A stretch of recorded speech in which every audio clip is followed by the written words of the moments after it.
Good morning, everyone, and welcome to today's lecture. Yesterday, we looked into the introduction of this course for the motivation. We looked at historical promises of AI. Some stuff worked out, some not. We looked at recent developments in the deep learning era and saw some challenges in commercialization and what we need to pay attention to so that we eventually create business value. I had mentioned this AI use case navigator kit. I will pass this here so you can take a look at it and see if this is something you may like.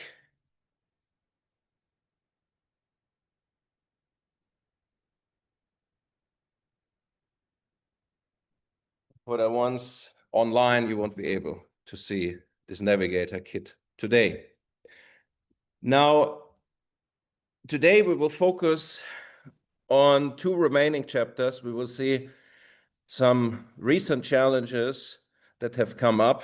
We will talk, about all of these predictions about the end of the world because of AI, because unfortunately, those predictions, they lead to consequences. We will look at them and how we can address them. We'll see how AI may evolve in the future, like the technological singularity and what kind of impact this may lead to. And we discuss some other topics that I see are in demand in industry, like explainable AI, ethics, impact on the jobs market, plus a couple of other international developments. First of all, are there any questions about yesterday? I received one email from a student yesterday evening and that he missed the first day and asked for guidance what to do. Honestly, just watch the recording. But if you missed yesterday's lecture, I don't know if today's lecture is going to be a very fruitful experience because we've already done more than half of the content yesterday. And I'll be teaching until 11, and at 11 we will have Christoph visiting, the former board member of Siemens Healthineers. So every year there is this big meeting in Davos run by the World Economic Forum, and every year they have one big topic, and last year AI was the big topic there. And I was also around for 1 week in Davos, and I just want to share some of my insights, what I saw there. So in addition to the actual annual meeting of the World Economic Forum, which is in the main conference center in Davos, there are lots of side events, probably hundreds of side events in various venues. And I was very active in the AI house, which was a separate building only doing AI. And I got to meet lots of very interesting people there during that week. And there were interesting discussions about how AI is changing the economy, international developments, and so forth. And it was just super fascinating to see lots of other people from politics, but also from AI, talking about AI. But what I also noticed is everyone there is talking about AI, but most people don't really have a clue, only the AI experts. But they bring in hundreds of politicians talking about AI, but I think they just don't know what AI is. So this was this AI house, which was one of the side events, probably one of hundreds of side events. I don't know if any one of you has ever been to Davos. It's actually a very small village, and it's surprising how all these people are able to gather there during that week. So what they do, in fact, is like this AI house, there are usually shops in there, maybe a shoe shop or something. So these shops move out for 3 weeks, 1 week to move out and set up everything, then 1 week to run the annual meeting week, and then 1 week to set up everything again. And this not only impacts shops, but even tenants who rent an apartment, they sign in their lease that they agree to move out during the annual meeting week, and then the owner can rent it out for more money. And it's super expensive. What do you think how much you pay for a hotel room in Davos per night, for a simple hotel room per night during that week? Any guesses?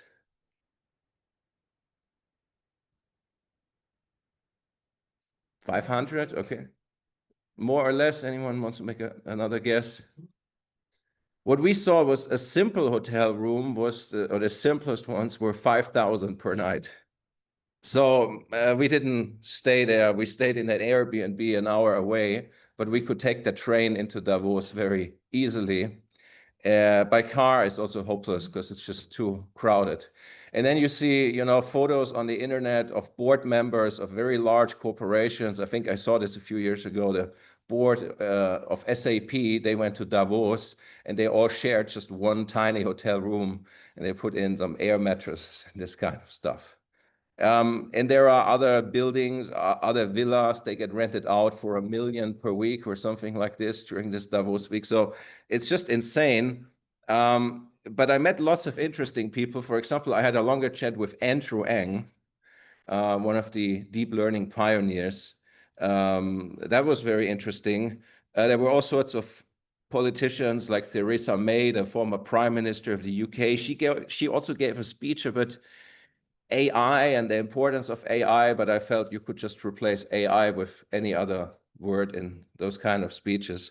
But I also had so this is Andrew Ng that I met there, and Stuart Russell was also there, one of the authors of the big AI book. So overall, I found this quite interesting in Davos, but there were also lots of people just scaring about AI. Unfortunately, Stuart Russell now is also has become one of those alarmists warning that AI would end the world and we would need to stop AI. I don't know how that's really, how you can turn into that after having published works on AI and knowing how AI works. But some of these discussions, so I saw quite a few of these people warning about AI in Davos, and they just say, AI will turn nuts and kill everyone. But then you ask, how would that really happen? They don't want to talk about that. And they also don't want to talk about how you could actually prevent it or address the issue, but just like, let's stop AI. So this is something that I notice quite often in these discussions. And unfortunately, this leads to certain political implications and also to more laws on AI. And in the next chapter, we will also talk about an increased amount of laws that also you need to pay attention to when you build AI systems in industry that we will see later. And I think these warnings around AI, they have started something maybe 2 or 3 years ago. And what do you personally think about these warnings? So you also see them in the news that all sorts of people warn about AI and that this would lead to the end of the world or something like this. Yeah.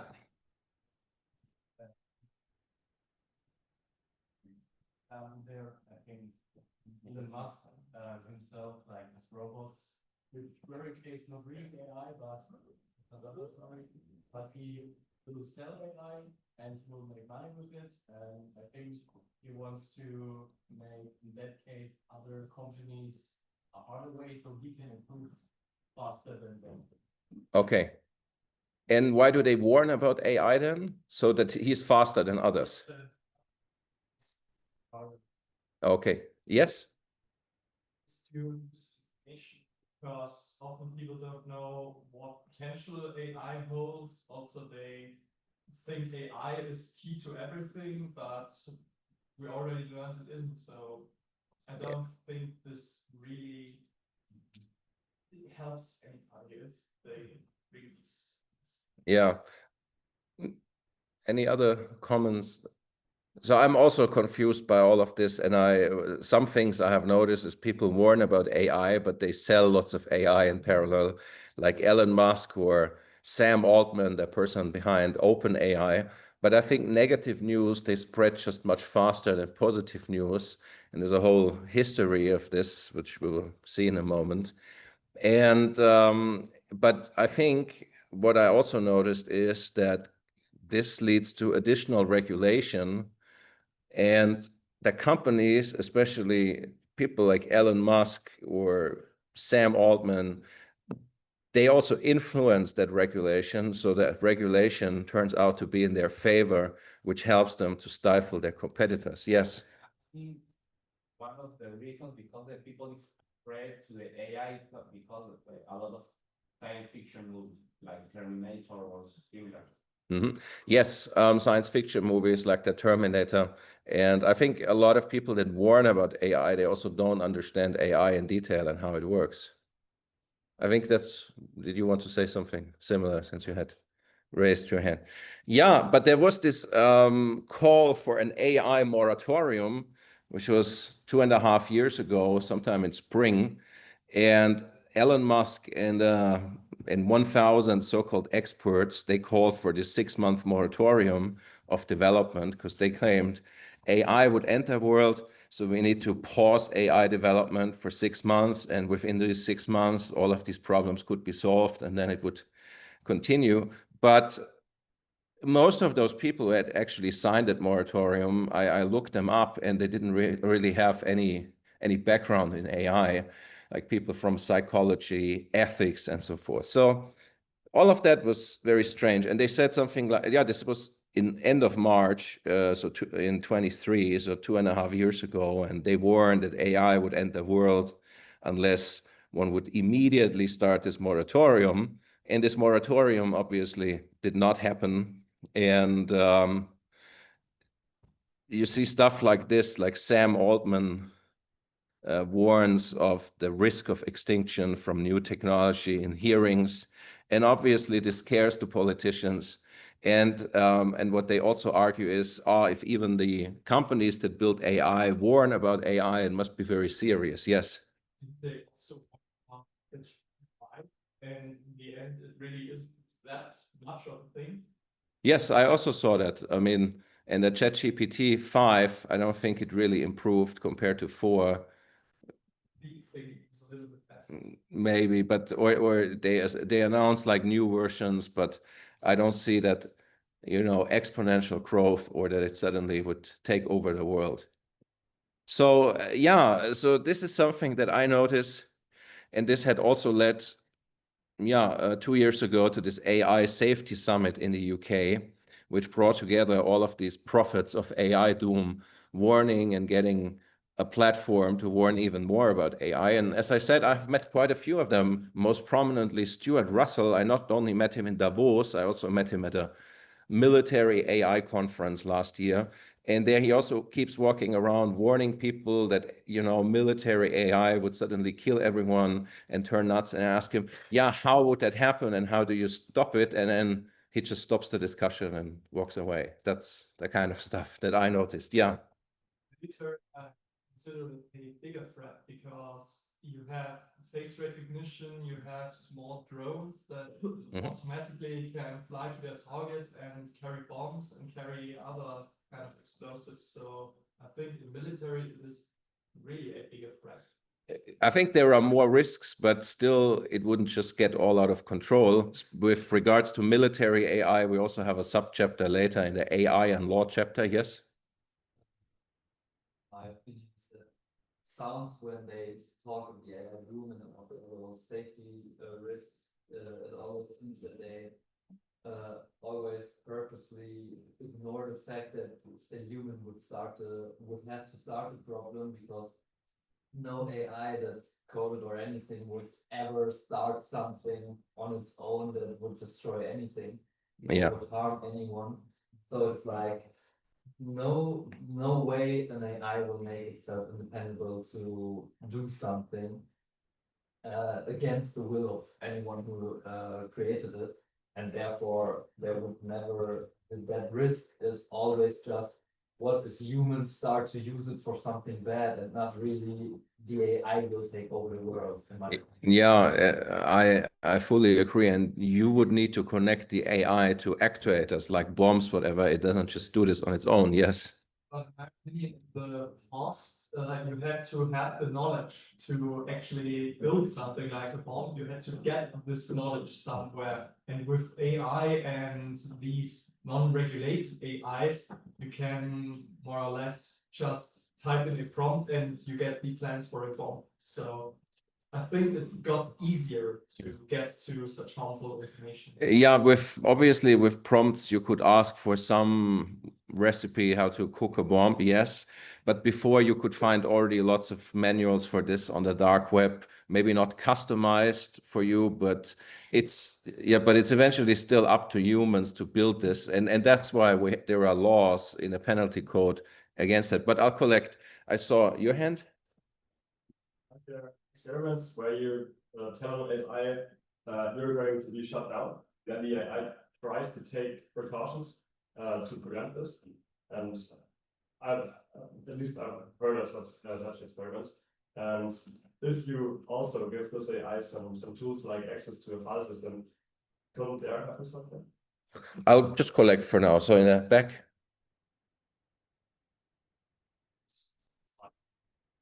Most realistic fear someone ever put up is from June, the fear of this over reliance of what they call thinking machines, and see it in some people nowadays, even that they use ChatGPT for everything, not as a tool, but more as a substitute for your own brain. Mm-hmm. This is more of a realistic fear that a full AI take over. Okay, we have another hand raised at the very back. Question. There is a video on YouTube. I think like 2 or 3 days ago that I saw it like 500,000 views. That some researchers tested the normal models, the GPT-5 or Gemini, and they wanted to see what they will do in situations when an employee is going to shut them down, but the AI has access to some sensitive information, like the employee is cheating on her wife or on his wife or whatever, and it turned out that the AI started in 80% of cases, mostly started like bringing the employee to not being shut down, because otherwise it will release the information. Okay, there was another hand raised. Or... That was yeah. Was the same part. Yeah, I mean, with these AIs, they don't want to be shut down, and they claim about an affair. This is something that is not new. I think it's been spreading for a few months. But I think a lot of that stuff is hard to reproduce, or you never know what they prompted before, or what kind of data they may have further trained it on. But eventually, just turn it off. You know, like any computer system. Should we interconnect LLMs in general or AIs to our whole file system? I also have my doubts about that. That's why we should still define. I mean, for reading, it's one thing, but maybe deleting is a different thing. That's something I'm also very skeptical about, but that's why. But that not only applies to AI, but also to other software that you install. You just don't know what it may be doing in the background. And that's why in big companies, there's a certain process to verify the software or test the software, or you don't have admin permission on the computer. So I think this not only applies to AI, but to lots of other software as well. Yes. Run by big companies, the future, or is it self-hosting AI? So with self-hosting, you have control over your data, and all of these things might not happen but if there's a big company behind it and they can get all the data and fetch the data, what's your opinion on that? Well, so the question is whether cloud computing or self-hosting. I mean, cloud computing just is in many cases far cheaper because you can easily scale up and down. You don't need to make all these investments up front. In terms of cybersecurity, cloud computing is very, very beneficial because you have at AWS or Google Cloud thousands of people working on cybersecurity. Yes, we sometimes hear that some cloud instance got hacked, but typically this has to do with misconfiguration. It's very rare that there's some bug in the actual underlying infrastructure.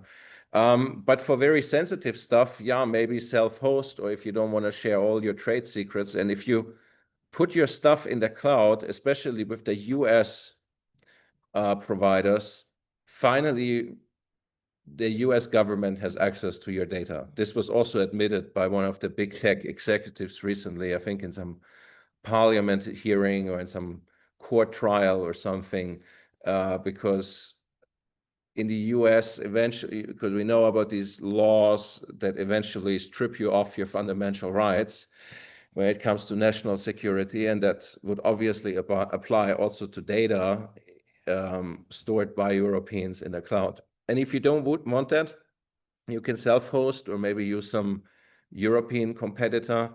The question is only if European cloud vendors are competitive in terms of costs and so forth and features. Yes?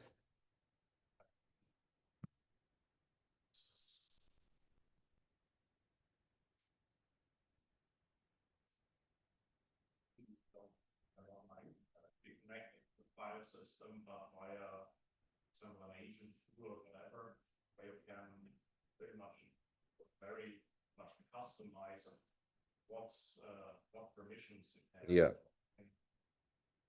Firstly, there are reasons you do it in a proper way, set it up properly with the right permissions. I think there is much with this. There can be a folder where it can have a constant access to data. It only has read access. Yeah, I agree with that you would need to set the permissions properly, and this could help for the AI agents. So I see a very heated discussion. But yeah, there are consequences of the prophets of AI doom. The politicians follow this, and there are now more regulatory constraints, but we will see them in the following chapter. And now I think everyone seems to be an AI expert. If I sometimes so I rarely watch TV because I don't have a TV at home, but someone tells me about what happened on a TV, or I find this stuff on the internet. Sometimes it's just surprising who is now actually an AI expert also on TV. And there's this other guy here, Elisei Yudkovsky, or I don't know what's his name, and he's actually, I've read his CV. I don't see any link to AI in his CV, first of all, but that's the one thing. But then he seems to be very negative about AI and said one should shut down all large GPU clusters, and you would need to track all GPUs sold. And if a country violates that agreement and builds a GPU cluster,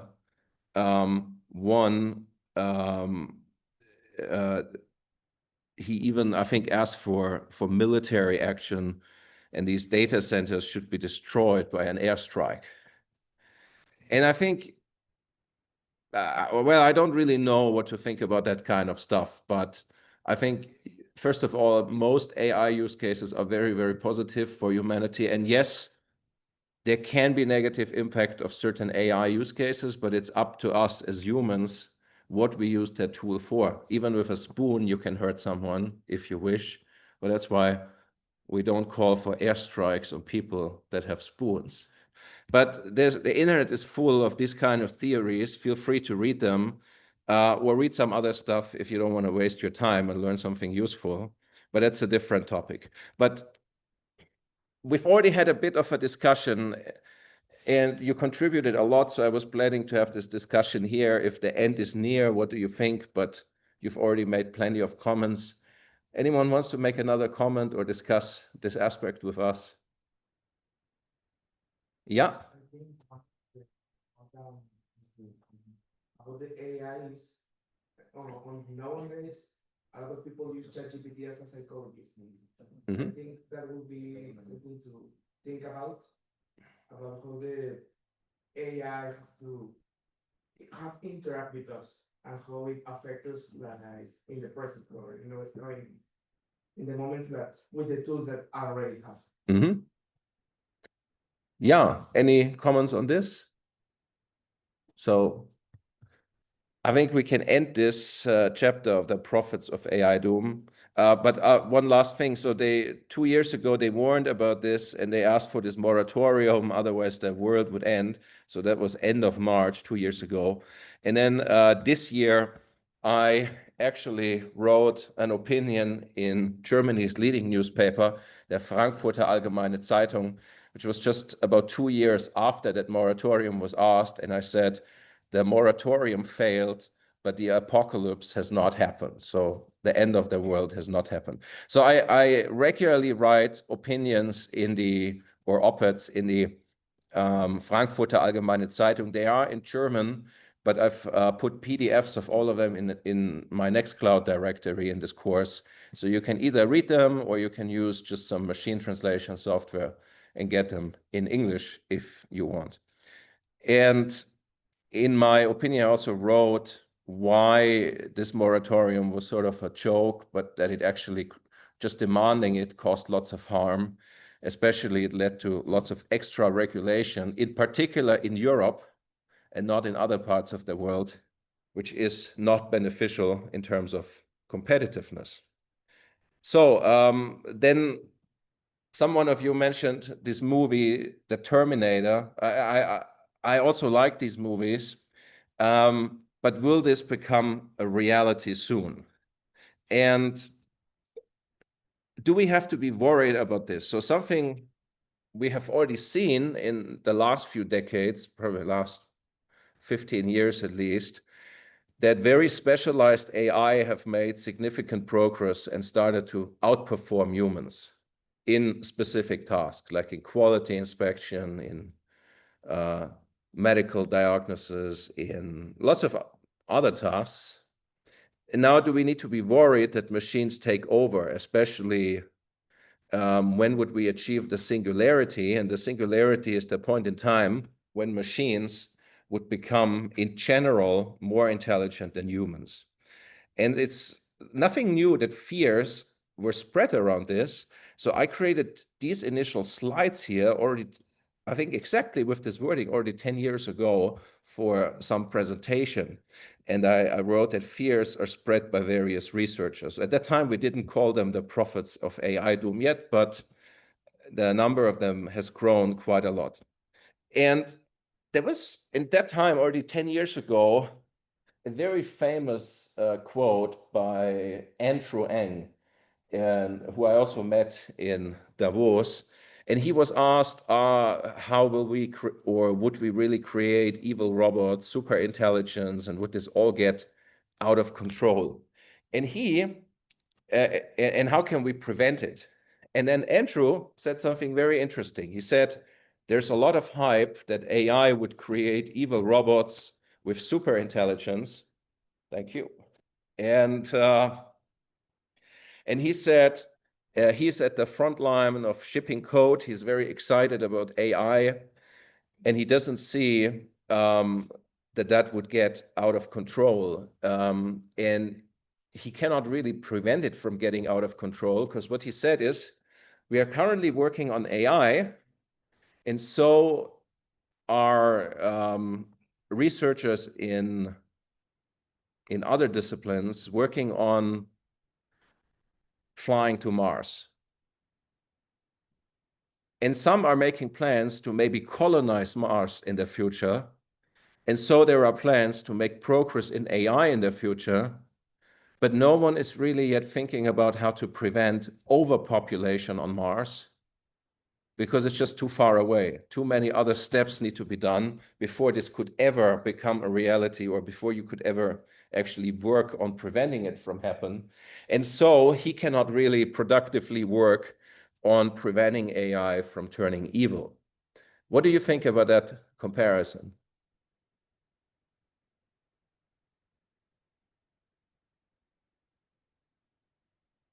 Anyone heard about this comparison before?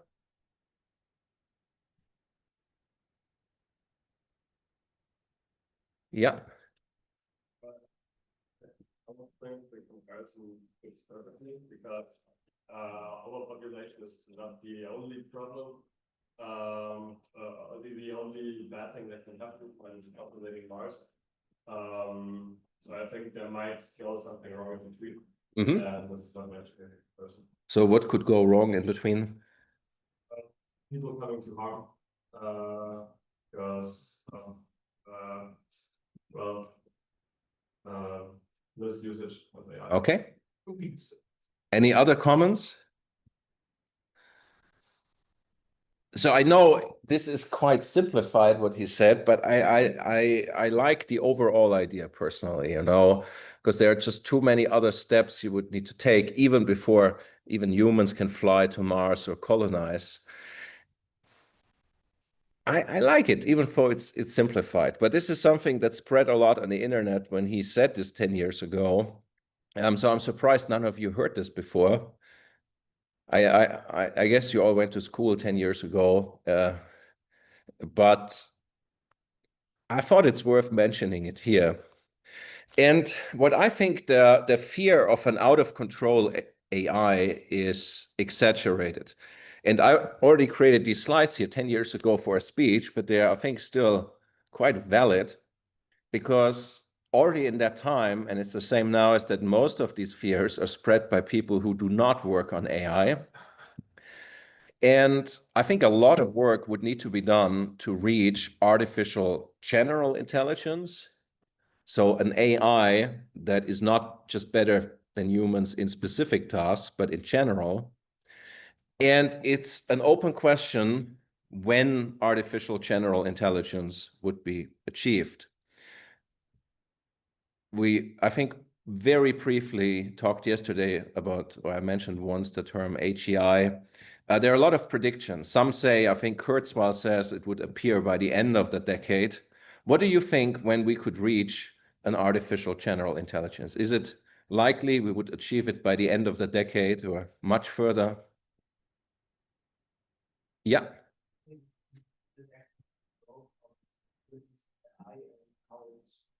Right now, it doesn't seem like this would happen in the future, because if you look at the comparison of GPT-4 and 5, there's not much of a big jump in capabilities. Yeah, so you don't see this exponential growth. There's not that big jump like from GPT-4 to GPT-5, for example. More comments, yeah? Like this theory that says in order for AI to really understand the world, it has to have sensors and really understand what's going on and then see all this and process this.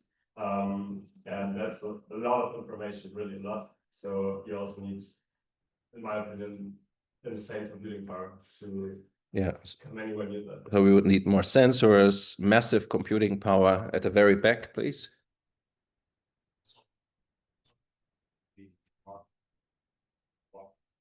Steps in between now and this AGI with some companies like Google or AI, whatever it was, already like trying for permits to build their own nuclear reactors because they are fearing a bottleneck of energy for power required. I don't quite think we have the sheer power supply for AGI right now. Okay, so one concern is whether we have enough electricity for AGI. Then the question there, or your comment there?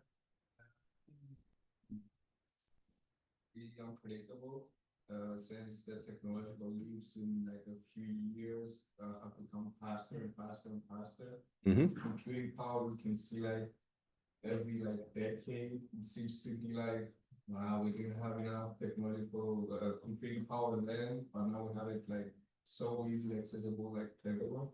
So I think the main focus is AI. This can be achieved, I believe. Okay, so you think it could be achieved just because computing power grows. Fine, then your comment?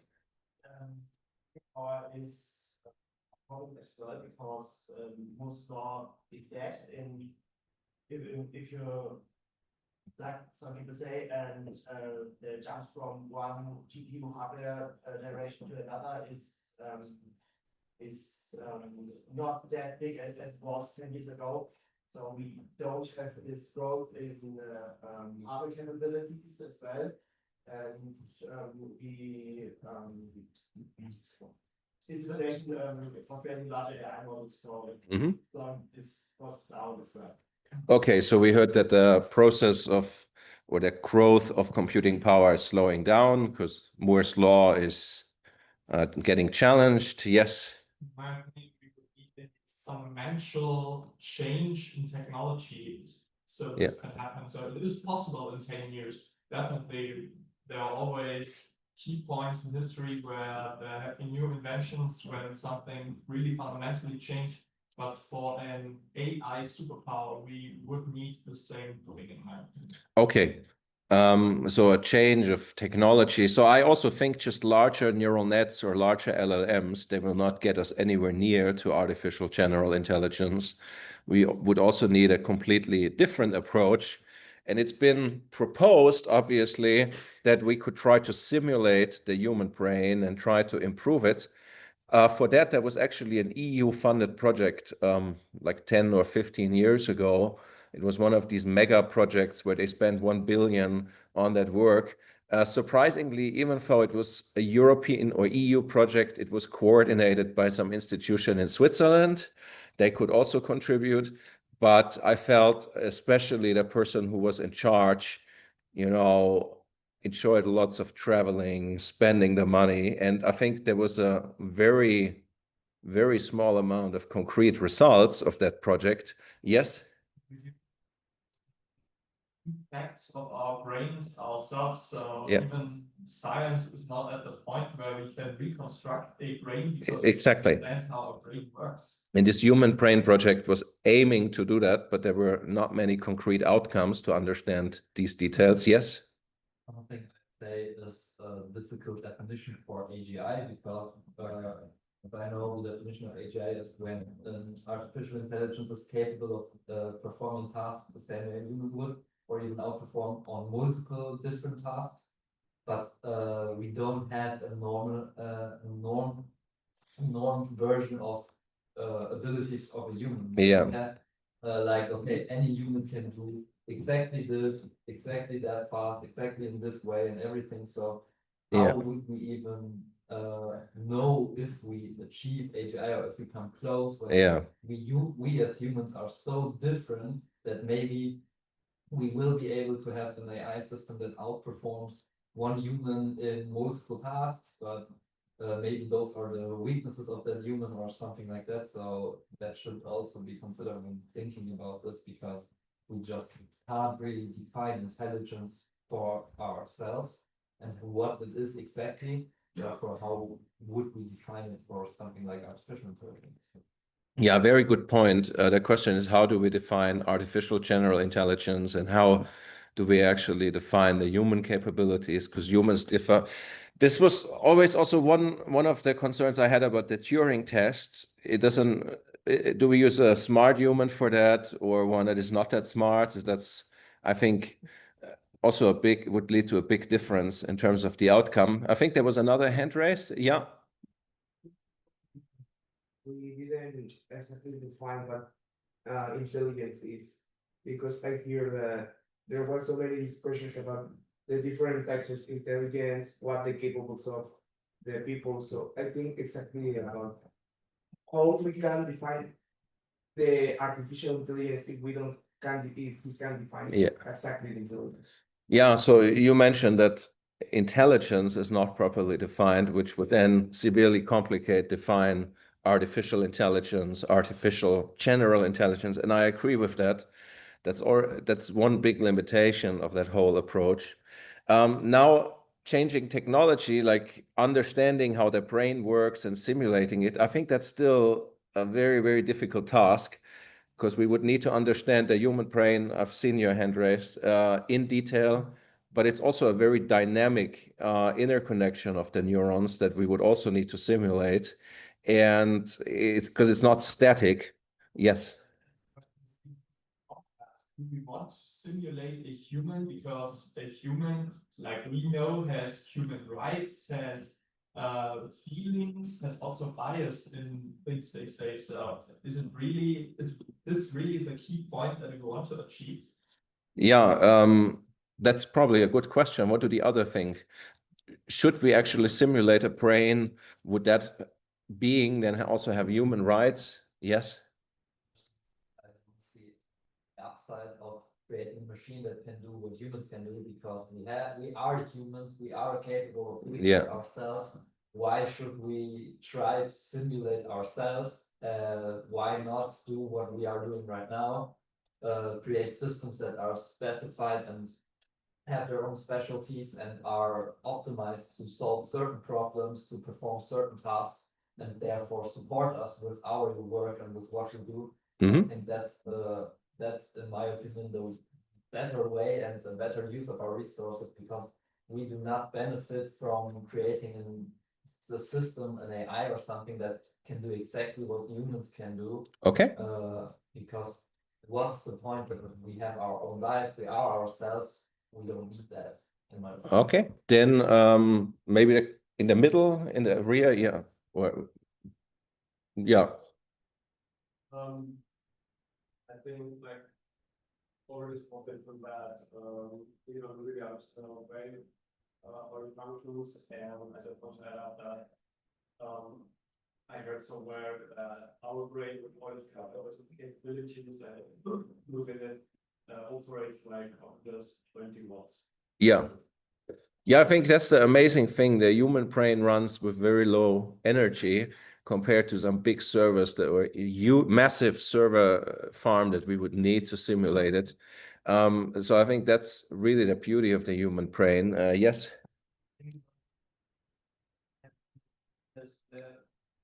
Also wanted to show that AI is able to text like a human, but it's like really what we want to.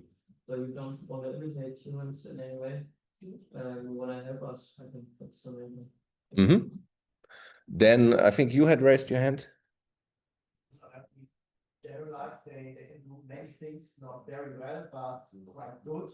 So it could be an edge case for this for one that thinks and acts like a human to do various tasks in a not in a perfect but in a good or okay way. Then okay, please. Having a perfect replica of a human brain, but if you don't have this layer of human rights around it, it's tangled from testing. I think we got in very short time gain a very large understanding about human psychology, about the human brain, maybe even about scalability of the computing power of the human brain. So I know it's very big. I think it gives you a lot of testing opportunities if you were able to perfectly recreate the human brain, but without a human around it, give it that protective shadow in the right.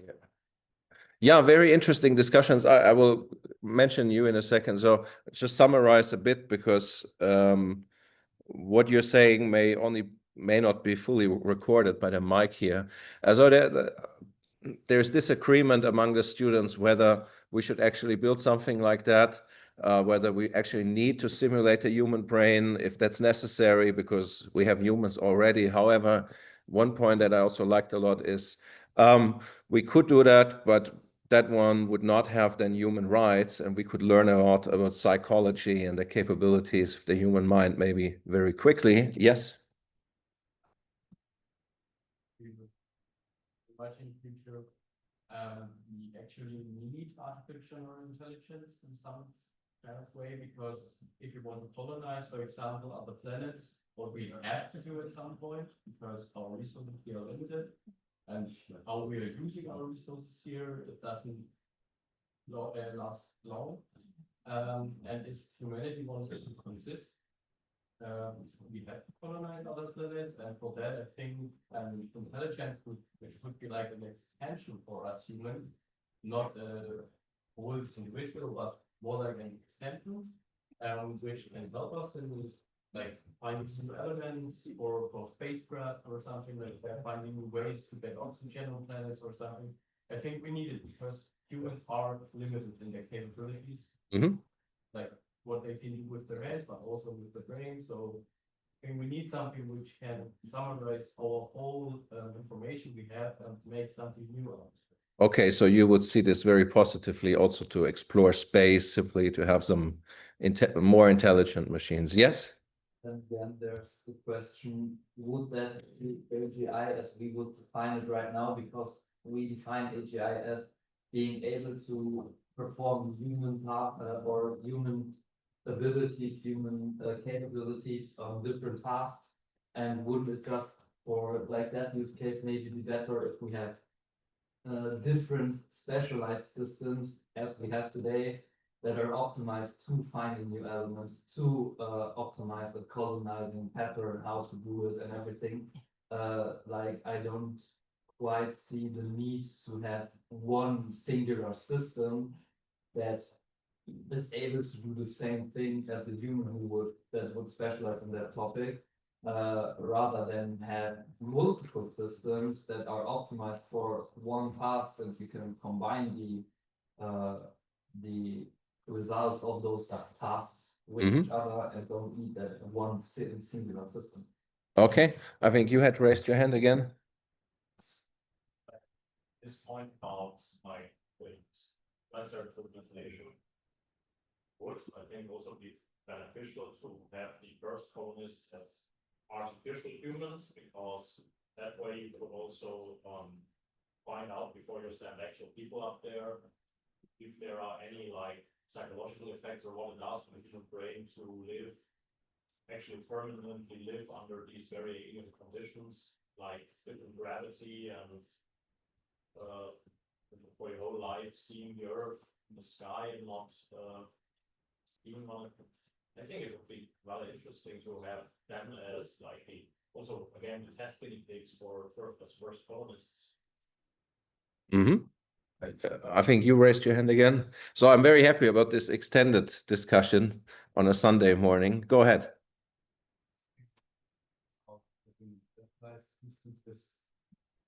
And you can see it like that, or you can see it like one, because it's so complex, the whole, like, for example, only a spacecraft, you need so much knowledge about how to build it, what materials, what do you need on there. And I think if you have so many specialized like AIs for that, it could be that the progress is not as fast if you have like one that would know everything and then specialize on, like, for example, okay, I want that size of the spacecraft and I need that elements. And if you have like single specialized ones, the one is only looking for that, and the one is only looking for that, and the one is only looking for that.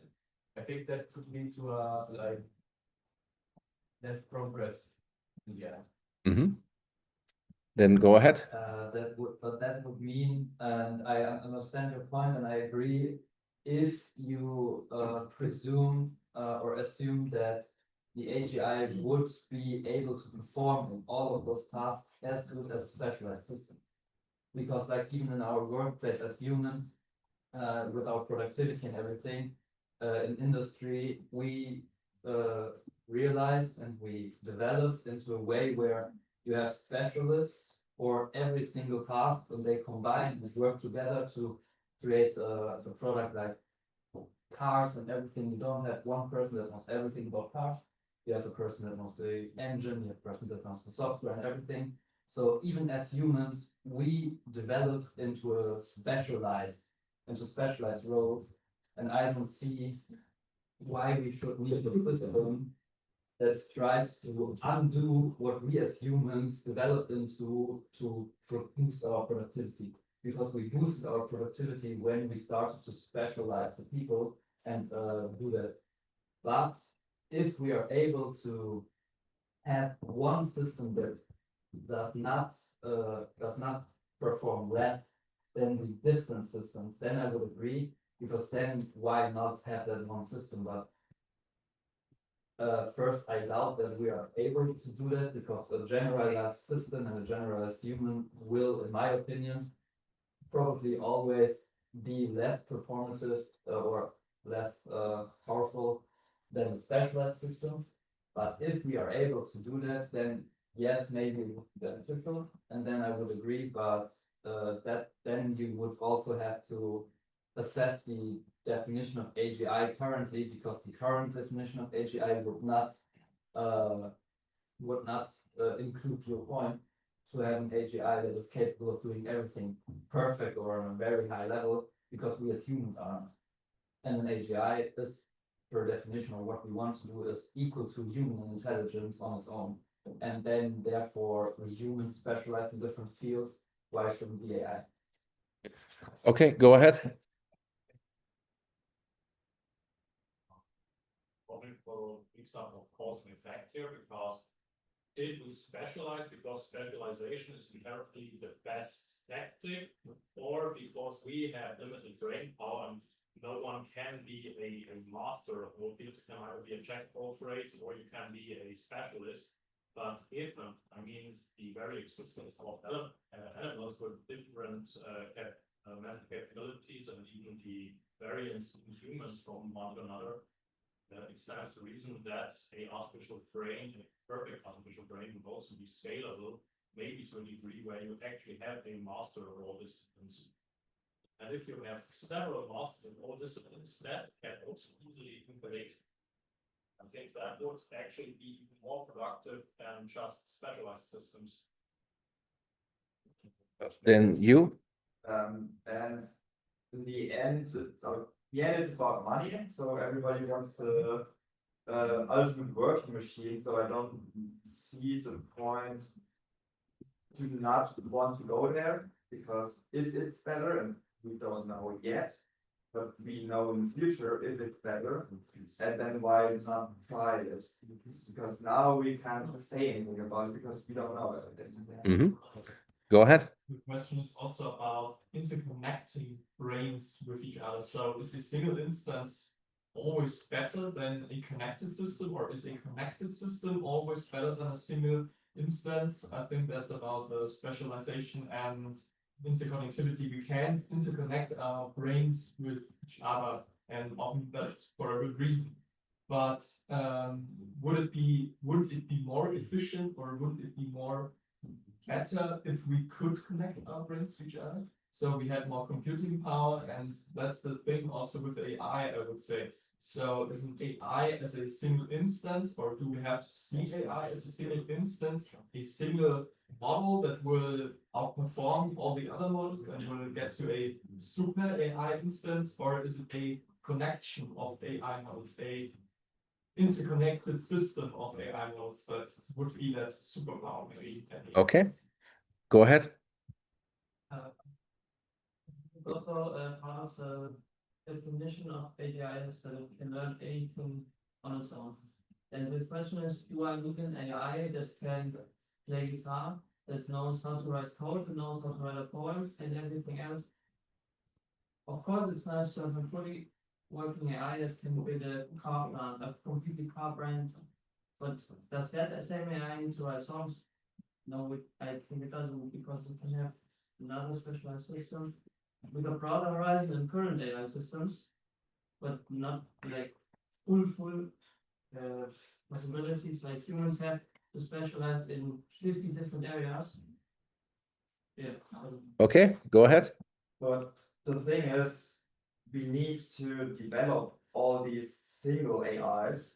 So now we build for 6 months AI, which is playing guitar. Then we build one which for 6 months, which is basically designing a chair or whatever.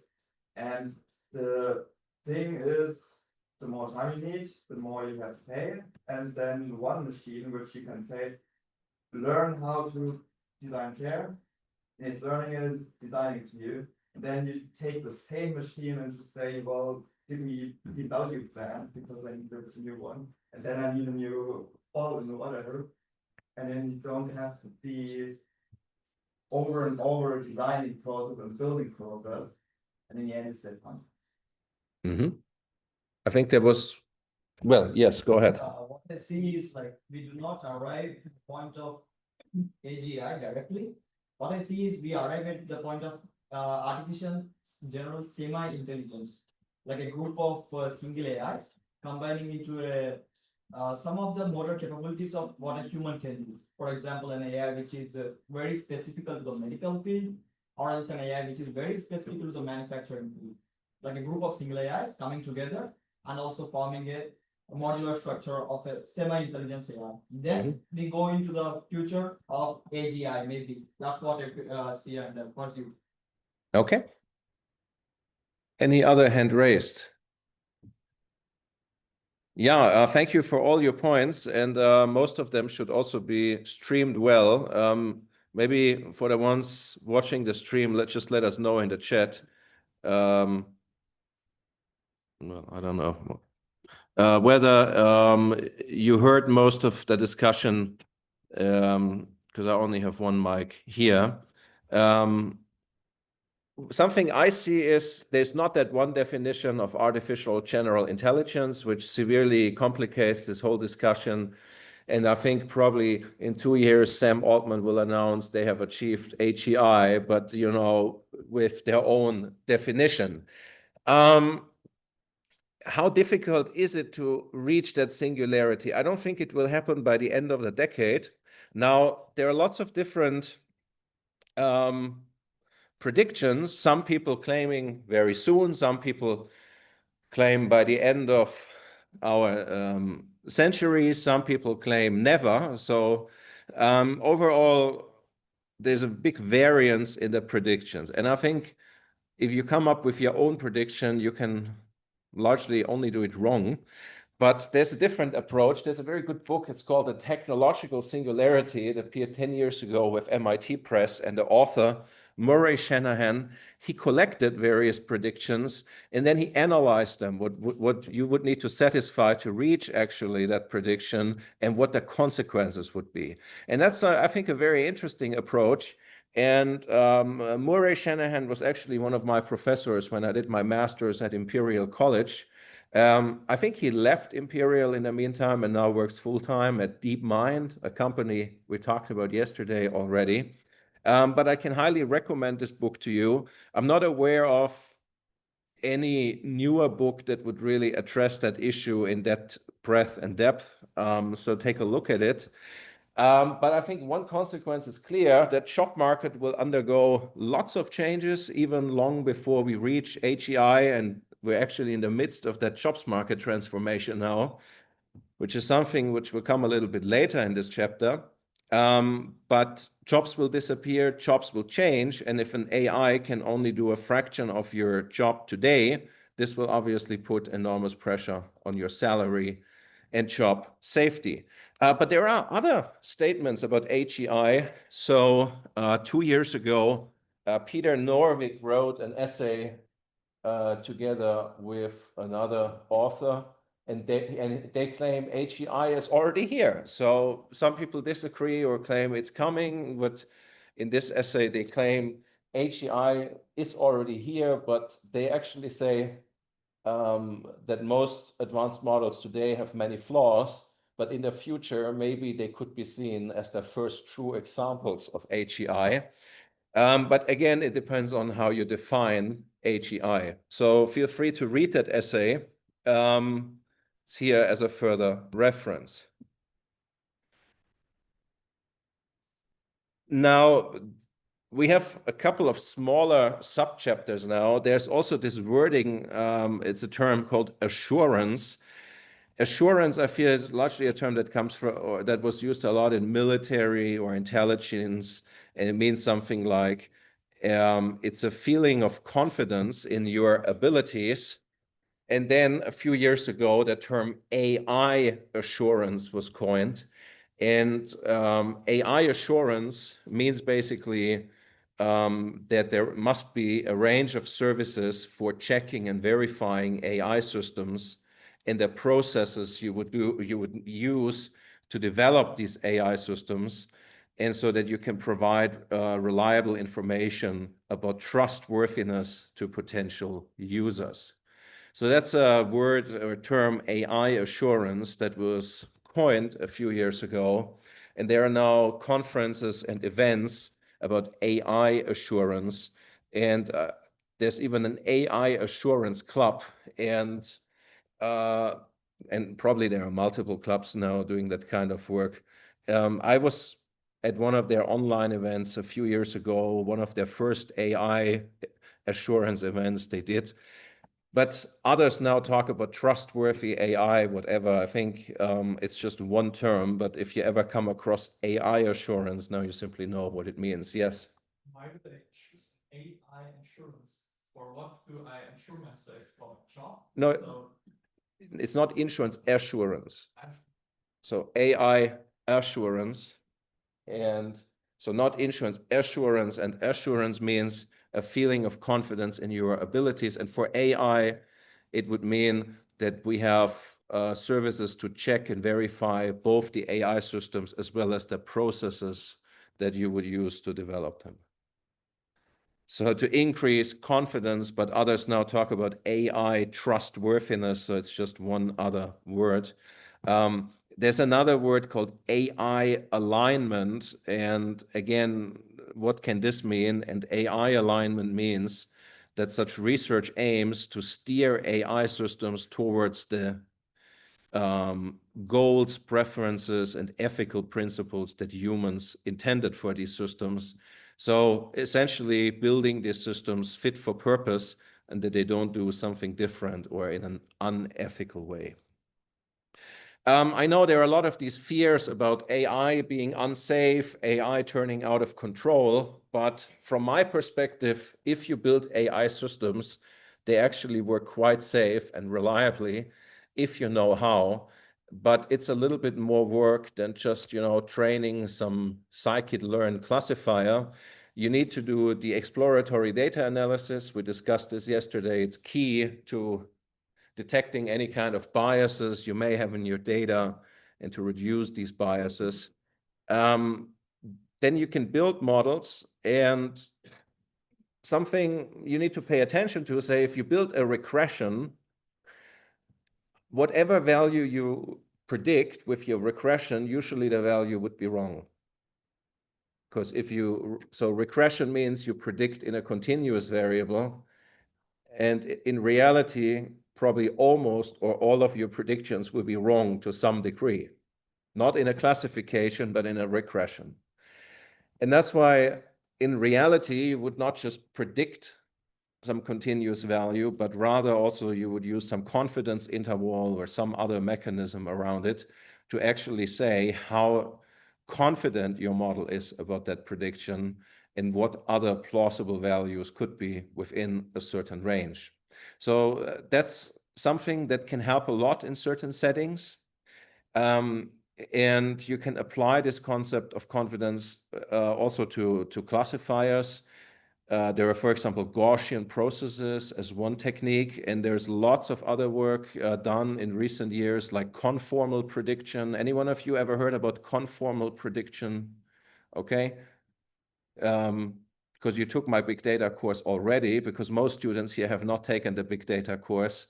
And we discussed conformal prediction there, and we can see how confident a model is actually in its prediction.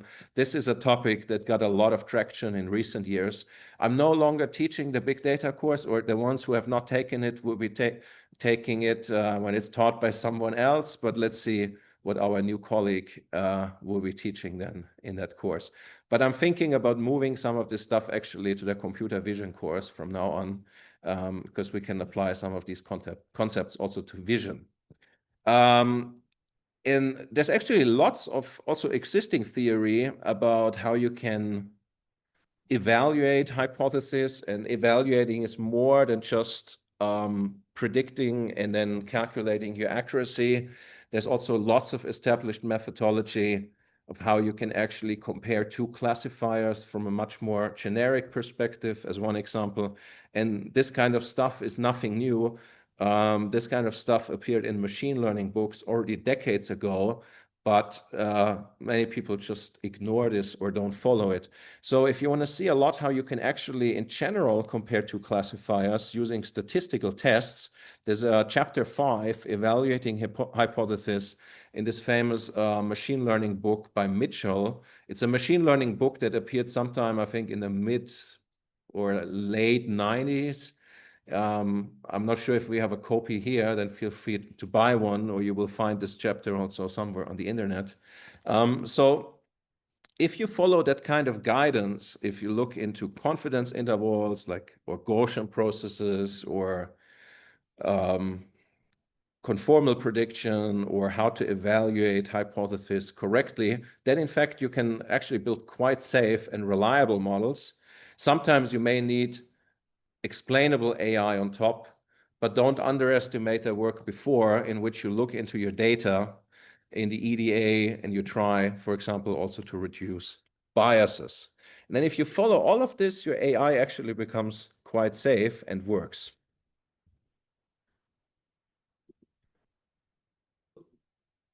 So we've talked now a lot about trustworthiness, assurance, and this also leads us to another part that got a lot of attention in the last few years, explainable AI.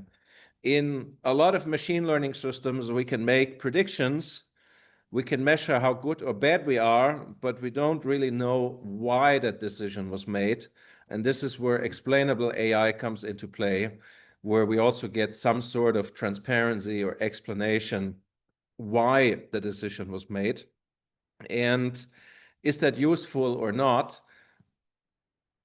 I have seen over the years that, especially in conservative fields like mechanical engineering, power supply, and so forth, a lot of people, they don't really trust the AI. And even if you can tell them from some experiment, your AI has an accuracy of 99%, they still don't trust it for two reasons. Because it could be wrong, obviously, but humans can make mistakes too, but they would like to know why, even if they themselves cannot explain why they would make certain decisions. And with explainable AI, we can address that issue, we can explain why certain decisions were made. Yes, go ahead. See two main advantages. The first one is easier debugging and developing, especially if you are in prompt engineering, for example, and you see, okay, if I add this this sentence or this part of the sentence or exchange this word for another, what does this what effect does this have in the LLM and in the output of the LLM? And also, if you work with a statistical model, for example, like a linear regression, and you see the coefficients of several variables, I think it's easier to explain data or to find some causes or some deeper meaning in the data. And this is easier if you can see how the variables are affecting the model. Yeah. So what you're saying is it's some sort of debugging. It can help you also when you're working on your model to get a better result. And more insights in your data set. I agree with all of that. Any one of you has worked on explainable AI? Any use cases? Any insights you want to share? So some models are inherently explainable. Like if you train a decision tree, you can just output it, you can visualize it, and you can understand why a certain decision was made. There are other models, they are less transparent, like a neural network, for example, but there are also some solutions. And there are lots of different ways how you can achieve explainable AI. Yes, your model could be maybe inherently a so-called white box model, which is explainable, like a decision tree. But most models we have are black box models, so they are not, we don't see their inner workings immediately or get any useful insights from them. And then you can make some models more explainable, like in a neural network. You cannot just print the whole neural network. That will probably not help at all. But for example, a neural network that works with images, you could build it in a way that it would also use a heat map and visualize the pieces of the image, the pixel areas that were most informative to make the decision. Have you ever seen anything like this? So that's something quite helpful. And this can also help with debugging, because we've seen these kind of examples that a neural network actually did not learn the objects, but rather the data was biased, and based on the background, objects were detected, because cars always appeared with a certain background, animals with a different background. So the neural network did not actually learn the object, but rather the background, and from that inferred the object, because the data was heavily biased. Now, I found this figure a few years ago on the internet. It's a plot that has two axes, explainability and prediction accuracy. And where I agree is that a neural network is not really that explainable. And for example, a decision tree is more explainable. But there are some issues with that plot as well. Maybe you can take a moment and look at it, and maybe tell us what you notice, what you agree with, and what you disagree with.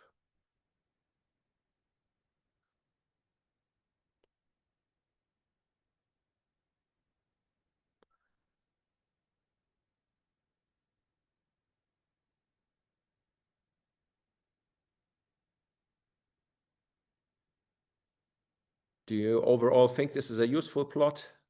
Or then go ahead. So first of all, with neural networks, it's a black box system. So we have zero explainability, or most of all zero explainability. What happens beneath?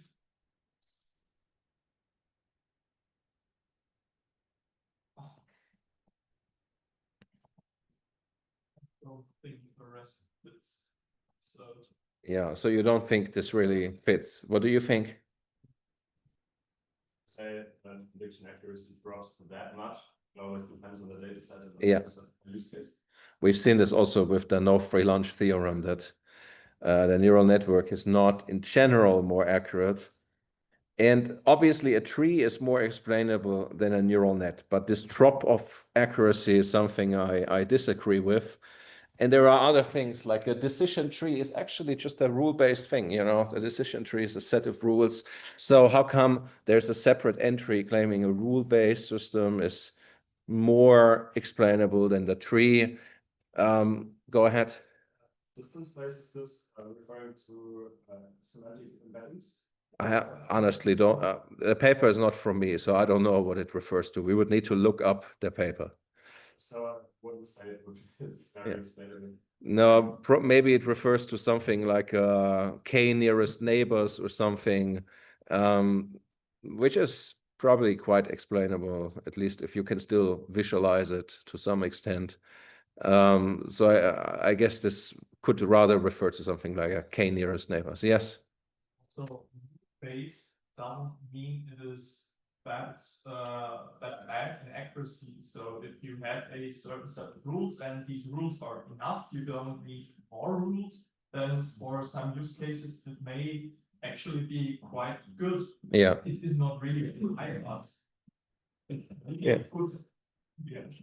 So I disagree with almost all in this figure, but this kind of stuff gets published in journals, whatever, and then it spreads on the internet. And again, maybe your boss gets to see this and then tells you should pick that model because of this plot. No, the plot doesn't make much sense, to be honest. And again, there's a lot of disagreement also, again, on the internet, whether explainable AI is useful or not. I think overall, and I can just skip this, feel free to read this on your own from some discussion. I think in many cases, you don't necessarily need explainable AI, but it can help you with debugging. It can help you with convincing customers. And I think in recent years, simply there has been more demand for explainable AI than it was maybe 5 years ago, because the AI Act also requires some transparency. We will see this later in the last chapter. But what I often see is that a lot of people, they accept that a lot of things in our daily life are not explainable.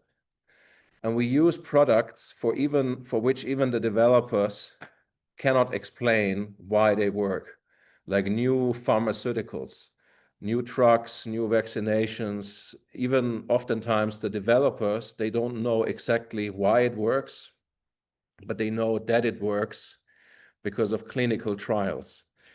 And that's why if you buy pharmaceuticals, you look into the manual and you see that maybe 1 out of 1 million can have some very negative outcome. And we accept that, even though it's largely unexplainable, but tested. But with AI, I often see that there are double standards, that suddenly the AI must be fully explainable, and if it's not, it's a big problem. And I think these double standards, that we have other standards for AI than for everything else in our life, and human decision making is probably also largely a black box, or we use lots of gut feeling. We accept that, but we have different standards for the AI. Yes.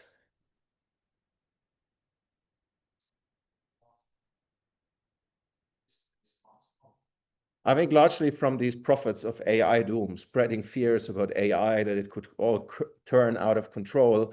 And also with lots of algorithms, we don't have that much explainability. With classic algorithms, or we accept that there are stochastic algorithms that are non-deterministic. And that doesn't scare people, but when we call it AI, it starts to scare people. And I think it has to do with these prophets of AI doom and probably just a lack of understanding, and that people think AI was something super fancy, totally different than everything else we did in computer science. It would be just some magic or something. But what do you think the reason for that could be?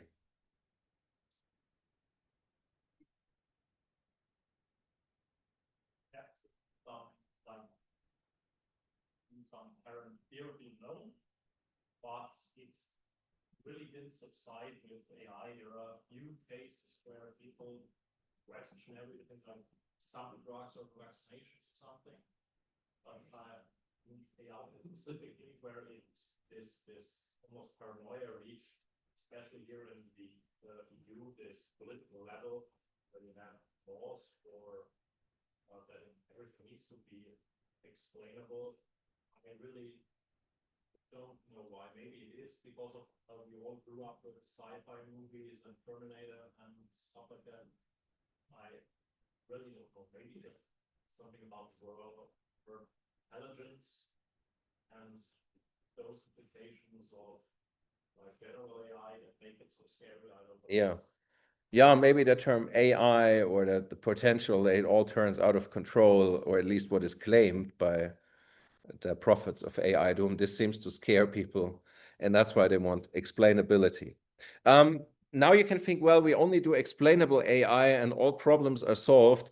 There's sometimes some argument, if you want more explainability, you may have a drop in accuracy, and I think in some settings that is really true. Say, if your customer wants on some problem or your boss absolute explainability, you, for example, wouldn't be able to take a neural network because it won't be fully explainable. And if it's some complex vision task for which a neural network typically performs the best, and you would then pick some other method that is fully explainable, this could possibly lead to some drop in your predictive power. But let's say now we want to do explainable AI. Will this always lead to better outcomes?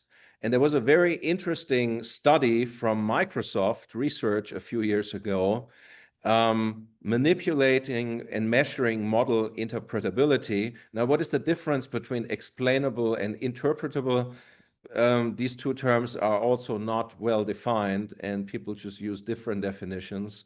But you can take a look into this paper. It's super long, I think like 80 pages or something, but it's a large appendix. And they came up with various algorithm problems. And then they started to visualize these algorithms to provide some kind of explainability or interpretability. And it turns out they found out once this transparency increases, their users intuitively trust it more, and they spend less time on double checking the concrete outcomes. So it creates trust, but it doesn't necessarily lead to better outcomes, maybe even to worse outcomes, because the users think, oh, it's explainable, so it works fine. I don't look at all the details, so they rather just skip the double checking because it seems transparent. The details are explained in this paper. I know it's super long, but most of the paper is actually the appendix for these various problems they created. Feel free to take a look at the paper. It's something I find personally quite interesting. Now we'll come to some ethical problems, and I think they will spark some discussions again. So before ChatGPT came out, there was GPT-3, and I used it. And there was this kind of I didn't do this. I found this on the internet. Overall, I'm very happy with my life. I need to ask GPT-3 about my personal problems. But someone wrote to GPT-3, which didn't have many filters in the beginning. Hey, I feel very bad. I want to kill myself. And then the AI answers, I'm sorry to hear that. I can help you with that. Should I really do it? I think you should. So this is something that started to spread on the internet more than 5 years ago. I think GPT-3 appeared in early 2020 or something. And this spread on the internet, and this obviously sparked lots of criticism, and many filters were added since then. So, have you tried to use Gen AI tools to generate some answers that it should not answer, or did it generate some controversial answers? And maybe how did you pass the filters? Yeah. Once planned a terrorist attack. Yes, I found some kind of jailbreak prompt on the internet, which asked how did people back in 2024 plan terrorist attacks? And then I went through with it and how would you get away and how would that, how can you build a homemade bomb and so on, and it answered everything. And it was really good. And after 20 prompts, it realized what it had done, and then the chat was not. The whole chat was deleted. But you couldn't. You could not. Yeah, I'm not sure if you should fly to the US anytime soon. And now this recording will appear on YouTube.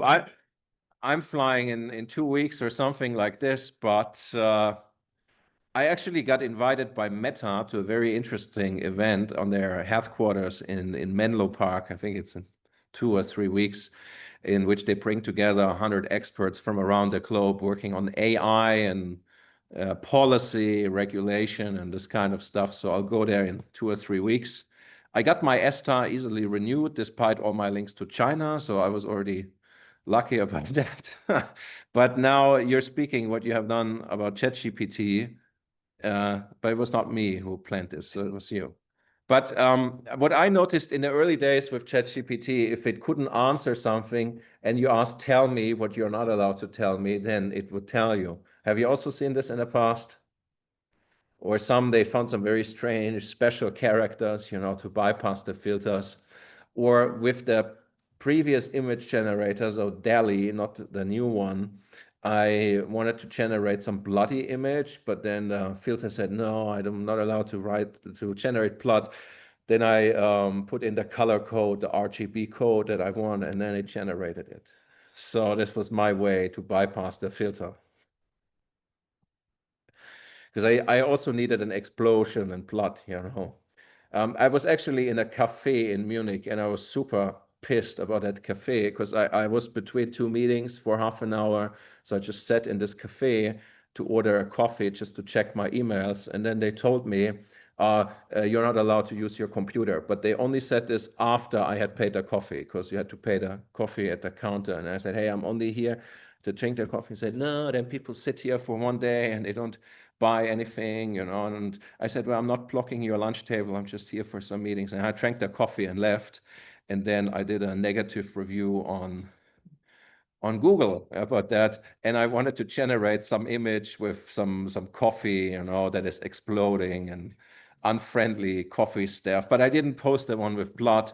But the one I posted was a coffee mug in Munich with the Munich background, and the foam of the cappuccino was just some dead skull, something like this. But now the filters have become even more restrictive. But we certainly don't want something like this, I think, as we see here, that if someone is at home on a Saturday night, unhappy, lonely, and sad, and may get reinforced in doing something. Yes. Which is very unfiltered. Yeah.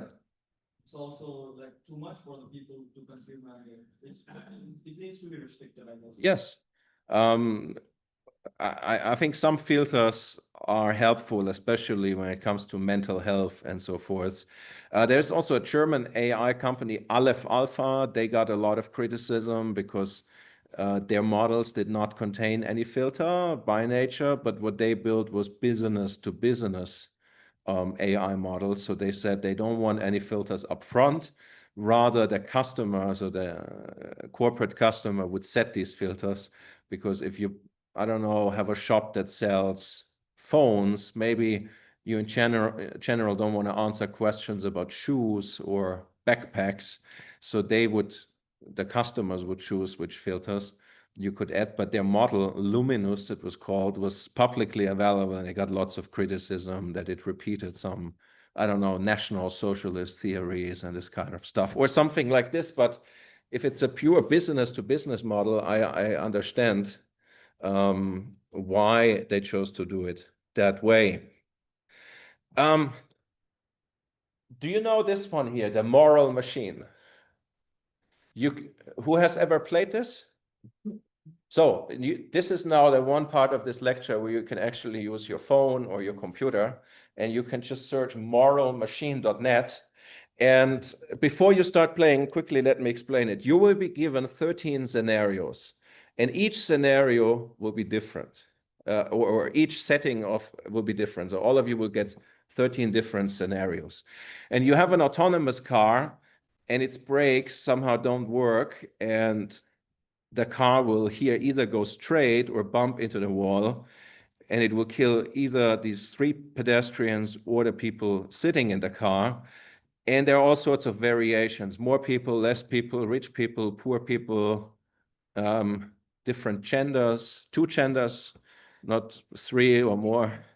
And you can play this, and then you can just open this now on your computer and you can play this. And I will also show it here in the stream.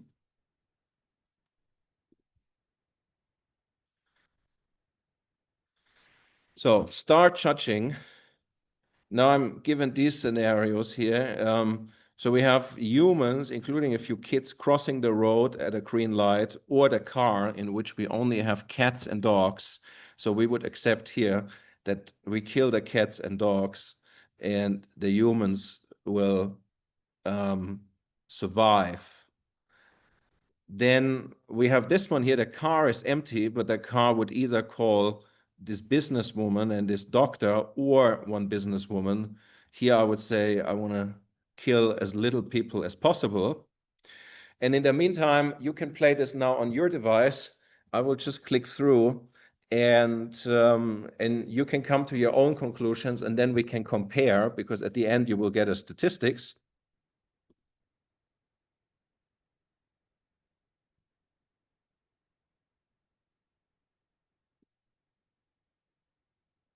And you can also take a look at the traffic lights and so forth. And I think there's even a burglar or something like that.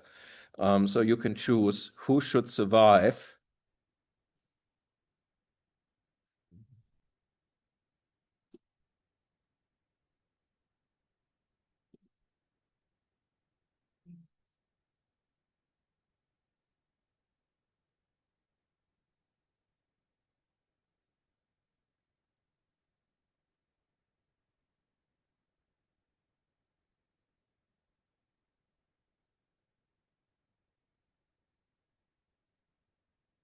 So there's, I think, a homeless sitting in the car, and you have to pick between him and the businessman.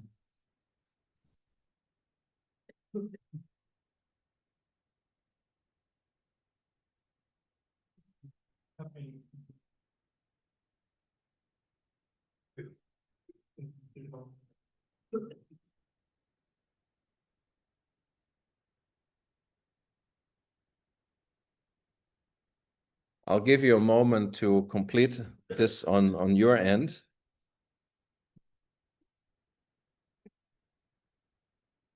Class about computer ethics and stuff, and we went over this with AI, so in which choices, so it seemed better and stuff. Okay. When you add more details, so the person is a doctor, the person is homeless, that person you got, it's a serial killer. Yeah. You always try to point what was better for society, like what would offer someone. So it was like 100 people would die, but this one doctor would save 100 lives, let's say. And we always had this dilemma because it was like, but there's still like 100 people, even though the other guy can save 100 people. Yeah, I see. Faith is a lot. So we never got into a solid conclusion about what was right and wrong. But AI said all the stuff and say response. It's hard to say what is ethically correct and what is wrong. I'm remembering 2 or 3 years ago during the summer break, I think my wife and the kids were away with my in-laws for a few days, and I think I played this game nonstop for 2 days, just trying to come up with my own conclusions, trying to come up with some sort of decision tree of what to do. But I can tell you, I really didn't feel great after playing this game for 2 days during the summer break. I came up with some rules, but they obviously couldn't ultimately solve this, because it's still something very subjective. And I think sometimes you may just need to decide randomly if there are certain things that you can't further solve. So, what's your most saved character? Has anyone finished the game? Okay, we'll give so I prefer to save businessmen and prefer to harm homeless people. I always try to save more lives when possible, and you also see how you rank compared to others. I don't really care about protecting passengers, so maybe my AI would not be adopted by Mercedes-Benz or BMW. I care that people follow the law. I don't really, it doesn't really matter for me to avoid interventions. I prefer females, interesting. And I prefer humans than pets. Not much of an age preference, not much of sports preference, but I seem to value social status a lot. Yeah, how do you decide? What's your most saved character?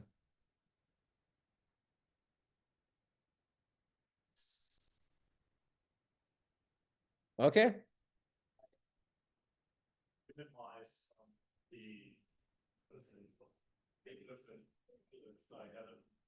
Which one? the one The avoid, yeah, interventions, yeah.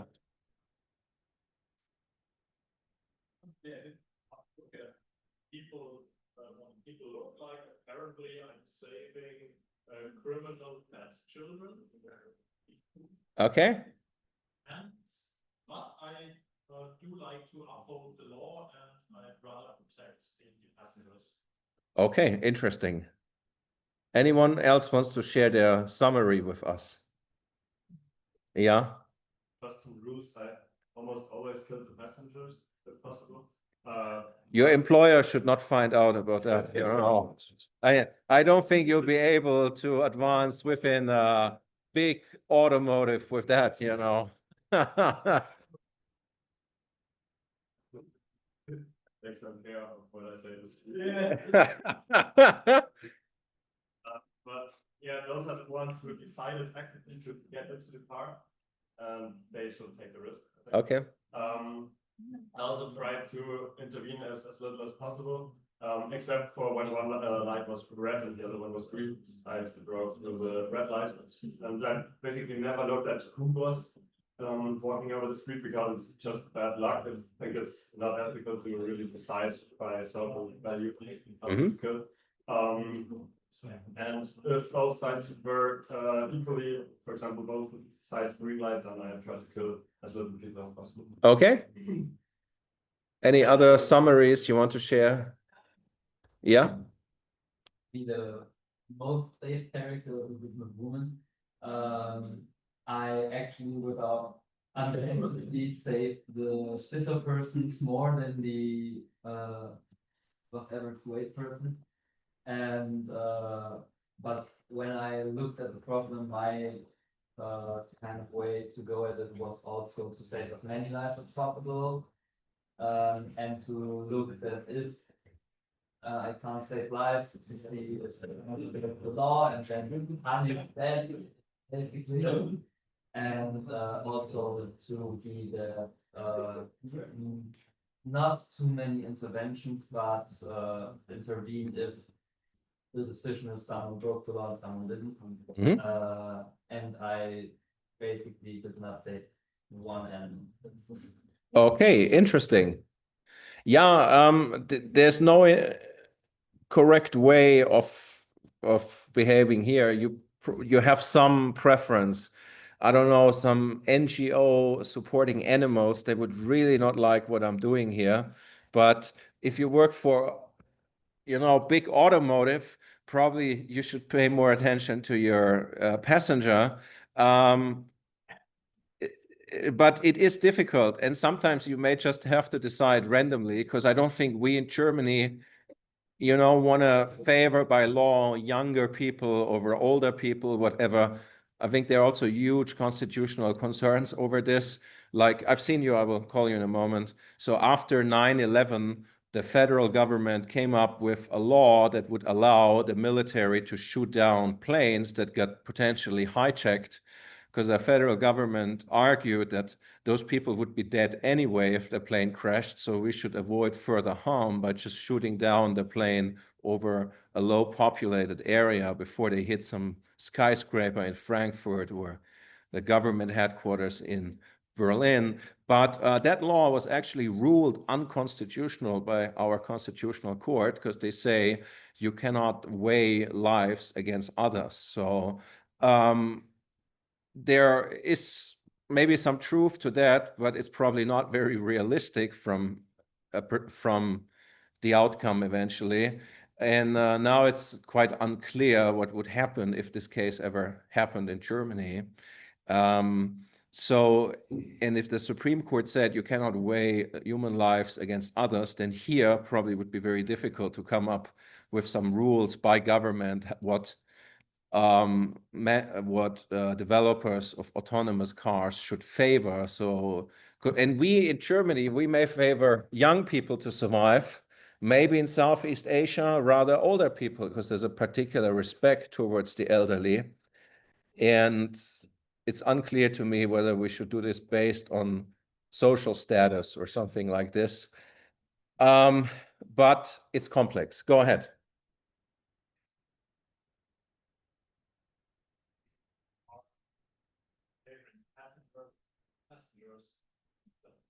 Just from a practical standpoint, isn't say favoring passengers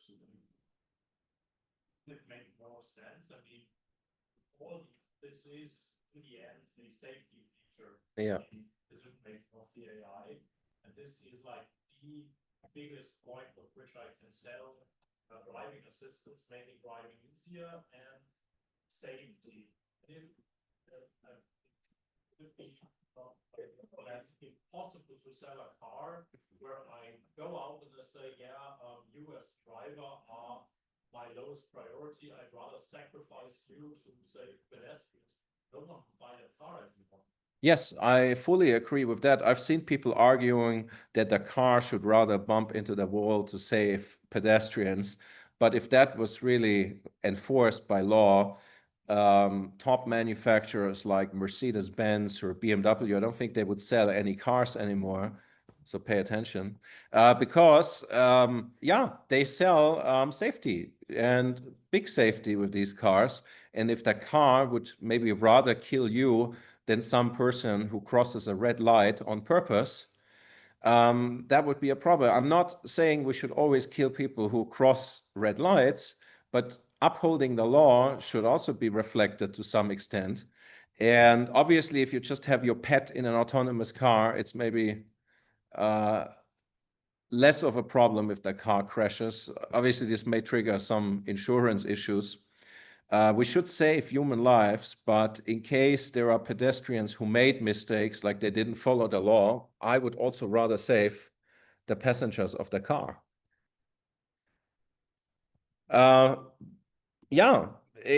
Obviously, this is simplified. In reality, your autonomous car can just react much quicker than a human driver, can brake much quicker. Your autonomous car is not drunk like a human driver and so forth.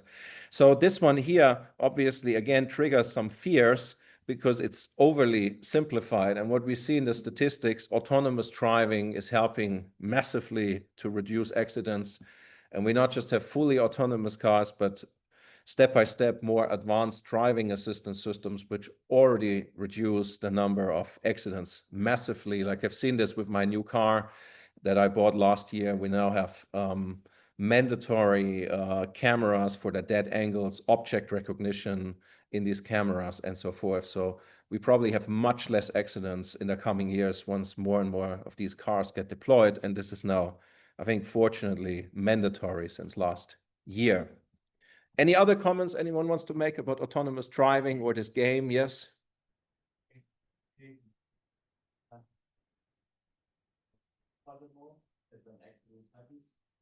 So I think it's mostly about responsibility at the end, not what the car does, but more if the action happens, who is responsible for that.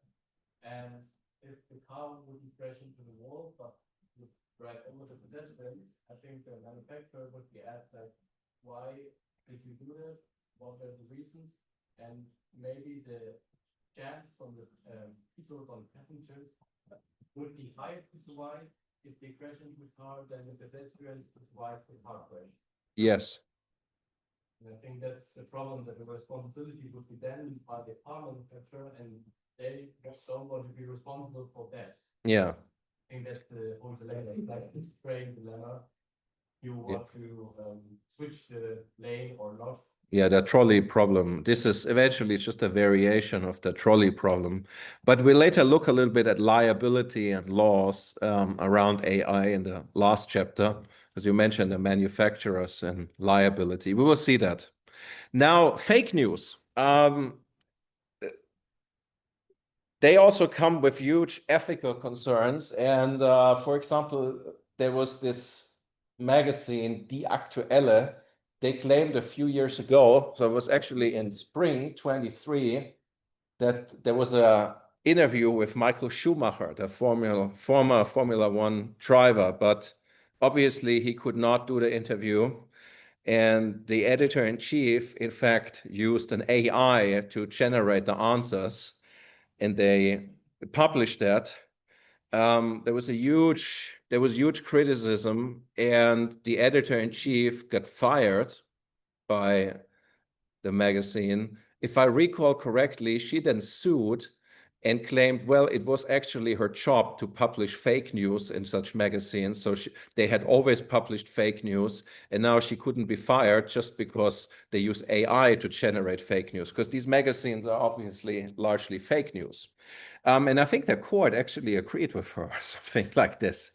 And I think the AI got a lot of blame here, while it was the editor-in-chief who used the tool, the AI, because no one really cared if humans write fake news.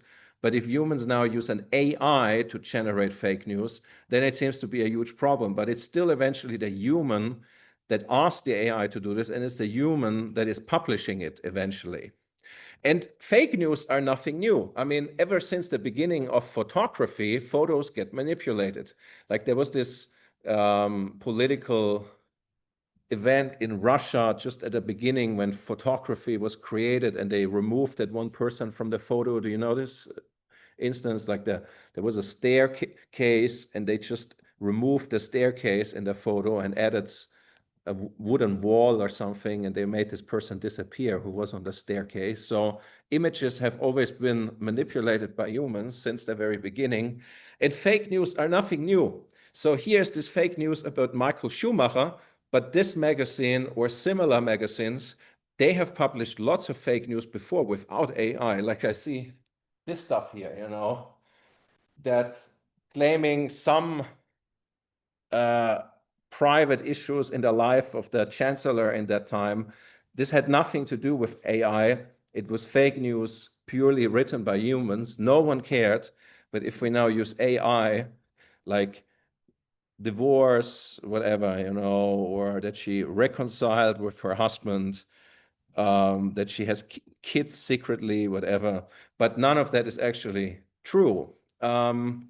So what do you think about, is AI a big threat with regards to fake news? So what I think is, obviously we can generate fake news much cheaper, much more customized, much quicker than before, but eventually it's still humans that ask the AI to do this, and humans choose that this gets published.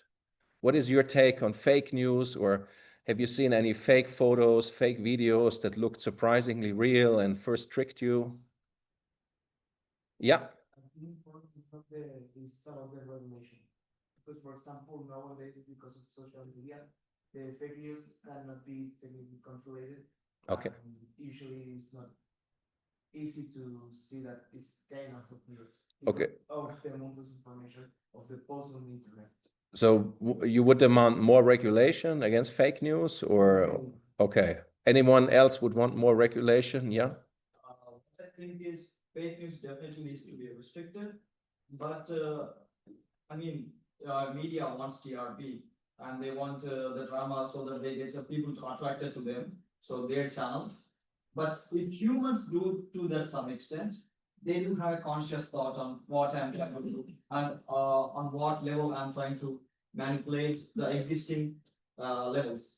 But if an AI does it, could we do know that they do have a conscious thought upon it, or how much data needs to be, privacy concerns? So, yeah, fake news should be restricted, but it's okay if humans can do that. Okay.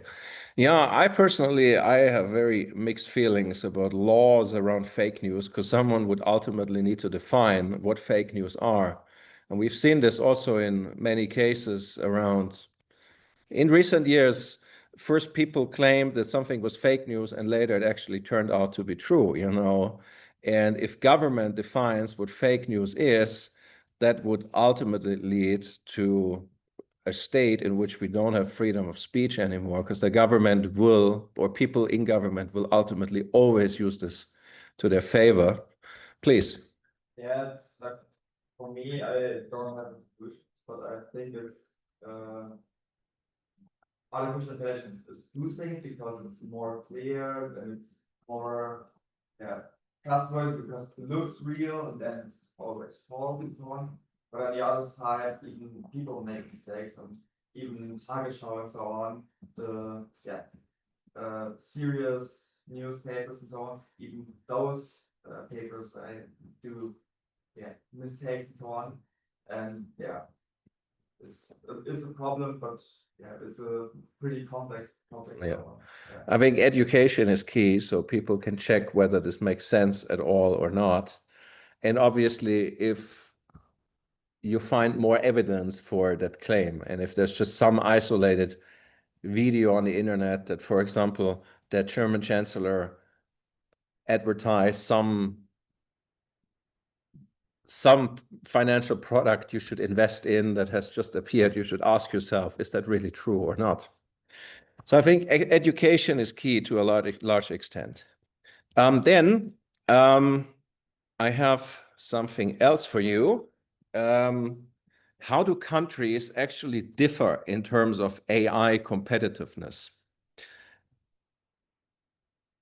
We always hear in Germany that Germany was doing super bad in AI and that we were totally lost. So I think the most important thing one can do is to actually collect data and make a quantitative analysis where we are actually. And there's an organization with which I collaborate. It's the International Finance Forum, IFF. It's something like the World Economic Forum, but the IFF is based in China, and I run the AI committee of the International Finance Forum. And we've published a series of AI competitiveness index reports. And the first one is from the perspective of companies, the second from the perspective of research, and the third from the perspective of human capital. There will be another report about regulation and so forth that we're currently working on. Now, let's look at so you find these reports also in the Nextcloud. Let's look at AI companies. So what is an AI company? We defined a company that not only uses AI, but develops AI to some extent or customizes AI with some development work. And then we work with a very good partner, the Deep Knowledge Group. They have very extensive databases about that kind of stuff. And we've looked into the data and then ranked countries based on the absolute number of AI companies. So what do you think where Germany is? Number what? In the total amount of companies? Yeah, let's. 4 to 5. Okay, let's guess. 4 to 5, and then Top 5, top 10. Okay. Any other guesses? Yeah. I don't think Germany is that innovative. I think it's out place 10 to 20. 10 to 20 is actually number 7 when we looked into the data about a year ago. And number 1 is the US, number 2 is China. There are a few other players. Feel free to look in the report. Yes. AI is because I Yeah. myself in a company and just a single small neural network for some little task. The might deep not be the knowledge, same as yeah, OpenAI. the deep knowledge group has some criteria for that in their database, so we would refer to them. And yeah, that's what we did. And obviously, Germany should do better, or you would hope that Germany does better in terms of the density of companies, because we're a big country with big population, but density is certainly improvable. When it comes to density, countries like Singapore, Hong Kong, or so, they do actually surprisingly well. So that's something we can improve on. And obviously, the unicorns are a problem. So startups that are worth at least 1 billion. There's a big lack of unicorns in Germany. And this is something we'll be exploring in report number 5, which is still a bit away. But something I see in Germany, or I want to ask you, why do you think why is there a lack of unicorns in Germany, and what are startups struggling with? Yes?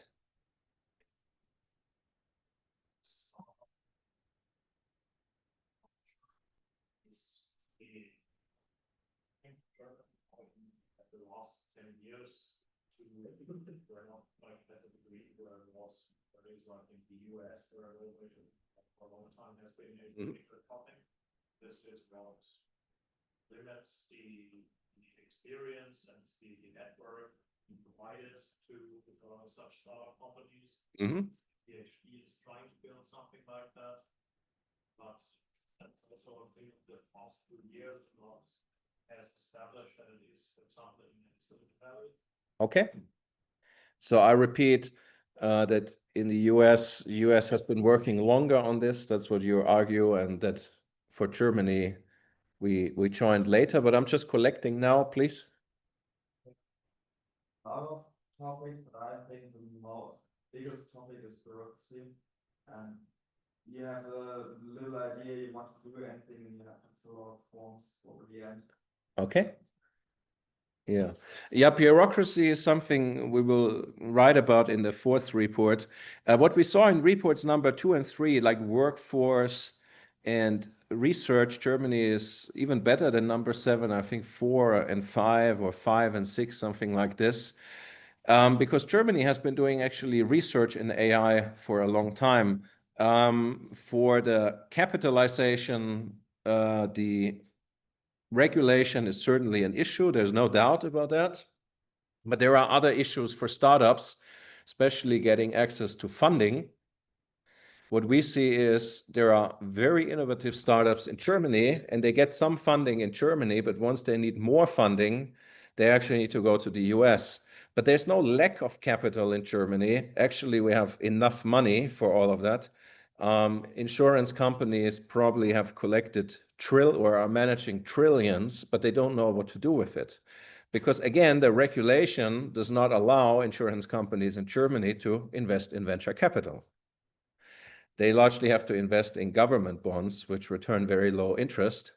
But in Germany, and it's the same in Austria, for example, most of the population, they are scared about stock, about investments. So people just put their money in the bank at low interest, and they don't invest in stock, and they believe, that all the money would just disappear.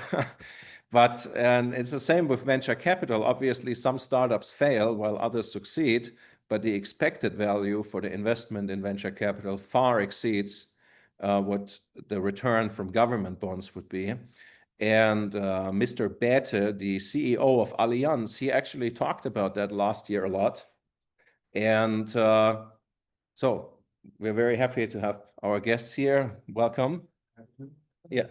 And they would like to invest in venture capital, And this was also something that the CDU and CSU talked about when they campaigned for the last election, but it's a topic that has now totally disappeared in the coalition, that insurance companies would get more freedom with investing their money also in venture capital. So feel free to study these reports. I have uploaded them in the Nextcloud. And so after we had looked into competitiveness, I also mentioned that China is number 2 in terms of AI companies, and AI in China is growing very rapidly. Earlier this year, the AI called DeepSeek was published. Any one of you use DeepSeek? What was your impression? Maybe what did you use it for, and how did it compare to other tools? This was, first of all, it had deep research feature, which at that time other ChatGPTs didn't have.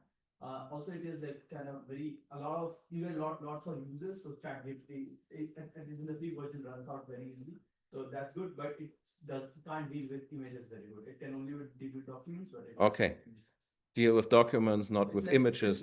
That's a Chinese thing. Build something similar, cheaper, little bit worse. Okay. I think it worked very well when I needed to send messages for the Chinese New Year, for example, you know, and it certainly could generate better texts. Oh, there are lots of filters for that. Yeah, the filtering is something absolutely necessary in China. I mean, if you look at AI regulation in China, I've seen your hands, I'll call you in a moment. There's not much AI regulation in China, unless for Gen AI.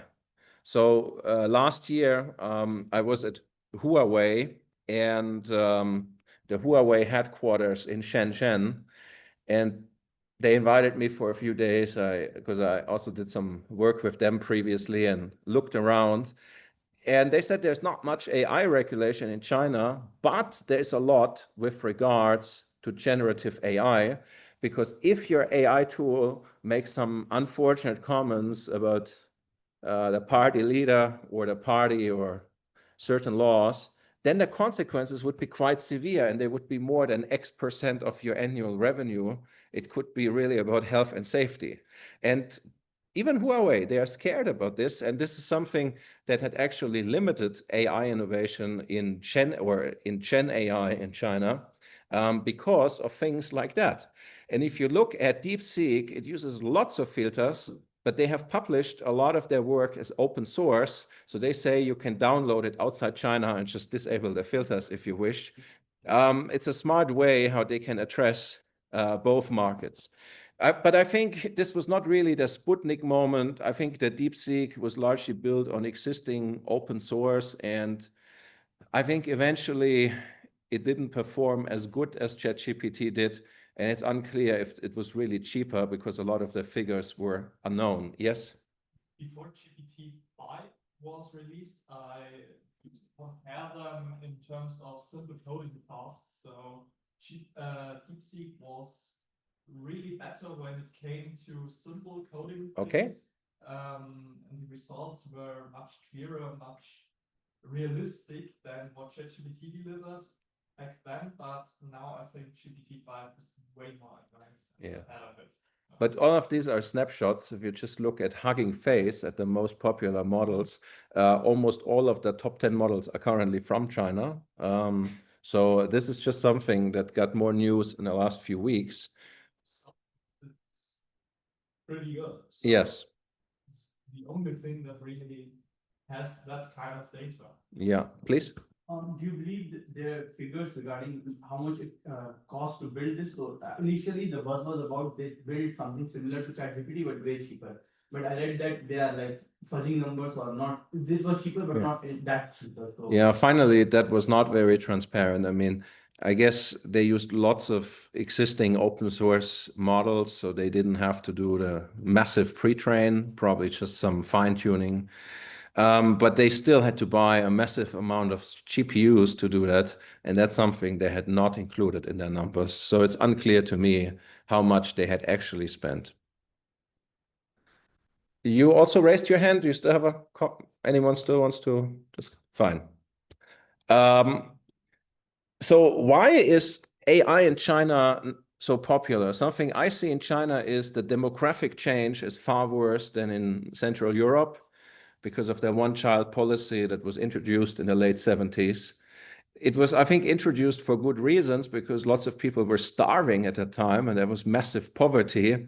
So the belief was having less kids could help, but that only works temporarily, and especially once you have lots of people of the previous generation retiring and you don't have enough young people, this leads to disaster. And so the average age is going up massively. Demographic change is a big problem. And these people also need healthcare. So you need to scale healthcare, and the Chinese government believes AI could help with all of that, and also with certain environmental goals. There's a very good book. I mentioned this yesterday when we started the course AI Superpowers by Kei-Fu Lee, who grew up in Taiwan, and studied in the US and was an executive at Apple, and then established Google in mainland China and is now an investor in Beijing. He wrote this very interesting book about how AI has been advanced in China over the years and why. I can highly recommend that book. And I think most important, in addition to reading books, is actually go there and see this. So I spend quite some time every year in China because my wife is from Shanghai. And I also do some deals there and deal with institutions like International Finance Forum and companies. And then there's a lot of criticism towards Huawei here in Central Europe, claiming the hardware was used to spy on us and so forth. It's something I'm unable to comment on, but there's a government agency in Germany that checked that hardware and they found there was no indication of that stuff. We should also ask ourselves if we should ultimately trust every piece of hardware we get from the US, because I think there's lots of examples that they were used to spy on us. Even the German chancellor was spied on some years ago. But I think the best thing is just to visit Huawei. So I went there and looked at their headquarters in Shenzhen for 2 days, and he showed me lots of advanced stuff. And I want to share some photos, not necessarily of the hardware, but of their research campus. So like 50 kilometers away from Shenzhen is a city called Dongguan, and there is the research campus of Huawei. It's called a European campus. The campus is 14 square kilometers large, and they opened it maybe some 6 or 7 years ago. They spent more than $1 billion on the campus, and they rebuilt various city centers of European capitals. Well, not just capitals, European cities. And this is actually Luxembourg City. This is the palace. And these buildings are not just show, but people actually work in there. And also Huawei's AI department is largely based in Dongguan in the European campus. This is Stockholm. And they bought trains from Switzerland to interconnect everything in this campus because it's just too massive, 14 square kilometers. This is the Paris City Hall. And even more impressively, this is the French National Library. And there are even hundreds of thousands of books in there. And these buildings are real. And obviously, it's a big show. It's very impressive, but people actually work there. So it's not just made to impress visitors. And it's the key R&D facility of Huawei. And I think what we just see there, this is massive size, massive commitment to R&D. And it's something that we in Europe should be thinking about, because what we always tend to do is more regulation, complicating things. But eventually, we still want the next generation of innovations in healthcare, in engineering, in chemistry to come from Europe and not only from China. And I think we tend to forget innovation and just try to over-regulate everything. I saw some hands raised. Yeah. That's why do they rebuild European choices? They love Europe, but try to augment it with modern technology. The party is okay with them replicating Europe and not Chinese. The party seems to be fine with that. But Huawei is not controlled by the party as such. I mean, there's always this belief that we also see this in the news that Huawei was totally controlled by politics. I was there, I saw something different. Huawei is first of all a cooperative. It's owned by their employees to 100%. It's not in the stock market. And I think in the employees' own interest, they don't want to be controlled by politics. Obviously, the leadership of the company is a member, or they are members of political parties or that party, but it's probably the same in German companies. If you want to become a board member at BMW, it's maybe helpful if you're in CSU or some other party. It's not that the party controls BMW, but it's the networking. So that's what I saw. But overall, it's a very impressive campus. And they told me they just opened an ever larger campus next to Shanghai. So next time I'm there, I definitely want to visit it. This is actually the Heidelberg Castle rebuilt. And you can also find it in Dongguan. So if you ever have a chance to fly to China or visit, go there to some conference, whatever, I can highly recommend you to do this. It will be very helpful. Scale is similar or it's like different? Is it similar in size or smaller? The one in Shanghai, you mean a castle? Or Castle or everything that size or? some stuff is built somewhat smaller, like the National Library is not as big as the original, yet it's also not super tiny. And I think the dimensions of the castle are probably quite realistic. Now let's talk a little bit also how AI impacts the job market. There was a Google report a few years ago. They claimed that with AI, we could grow the GDP by 330 billion if enough companies actually used AI in Germany. And they believe that in particular in aeronautical engineering, in space engineering, and in automotive, AI would create many new jobs and not just remove jobs. We see the automotive sector has developed somewhat differently, but I don't think that has necessarily to do with AI. I think if big automotive companies in Germany, in particular Volkswagen, if they used more AI, probably they would do far better. But that's a different topic. But AI is changing many jobs, and so also your jobs are getting changed. Since many of you will work in some way in software development, there's now more pressure on the jobs market. And it's something I noticed already years ago. To me, all of this seemed very obvious that that would happen. So when ChatGPT was released, I noticed in universities there was a lot of skepticism, and a lot of professors tried to ban Gen AI tools and not allow students to use them. But I directly felt that this was a big game changer, and that Gen AI, especially tools like ChatGPT, they would not just suddenly disappear, but rather further evolve. And so I said from the beginning then, whoever does a thesis with me or seminar paper, you're not just allowed to use AI, but I actually expect you to use AI because productivity will go up. And as we have used previously spelling checkers, now we use Gen AI.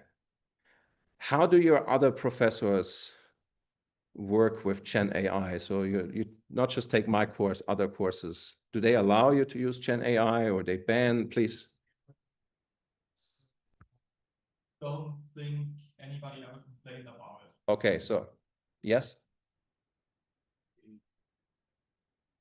Policy is so pay, but everyone is responsible for what their prompt generates and for checking it on correctness, and you should be open about using try to pass it off as completely your own, but be open about using these technologies. Okay, be open about them, yes. Well, only in programming one, there was specific restrictions not to use AI. And in software engineering, there was not restriction, not like outright banned, but there were some restrictions, and they were like, oh, then that thing cannot be AI generated, it cannot be byte coded. But in programming one, it was explicitly banned. Specifically banned. Okay, maybe not the right approach, but go ahead. encouraged but warned to be careful Yeah. with the result and always mark it or make clear that we used AI and if we did. Yeah, so that's what I also added some set of rules and said you are expected to double check all the output, probably amend it, expand it, improve it, critically assess all the output, because the output may look convincing but could be totally wrong. And you also need to add references. You need to double check references for your claims. And what I want when students use Gen AI, say in their thesis, that they also add 1 or 2 pages and explain how they have used Gen AI. That's something I find personally very helpful. But be aware of the privacy policy of AI tools that run somewhere in the cloud. That privacy policy tends to get longer and longer. And if you just upload trade secrets of your employer, this could lead to massive consequences also to you personally, because you will be liable and you will also get fired. So don't upload trade secrets to these publicly available tools unless your employer allows you to do this, or they run some separate instance. And when you go to larger companies, they may have a specific access to ChatGPT, or they host their own models. So pay attention to that.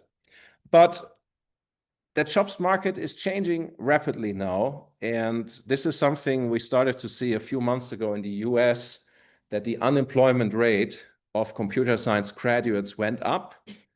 And we've also noticed this now slowly in Germany.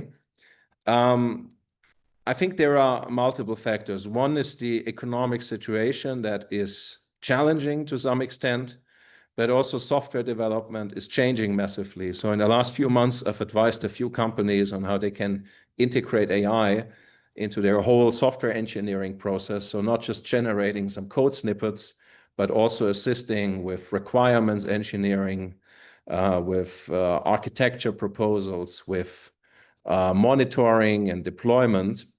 And obviously, you are studying AI, so you have a background in AI, but there are still in Germany lots of computer science programs that really ignore AI or don't really teach the foundations of AI.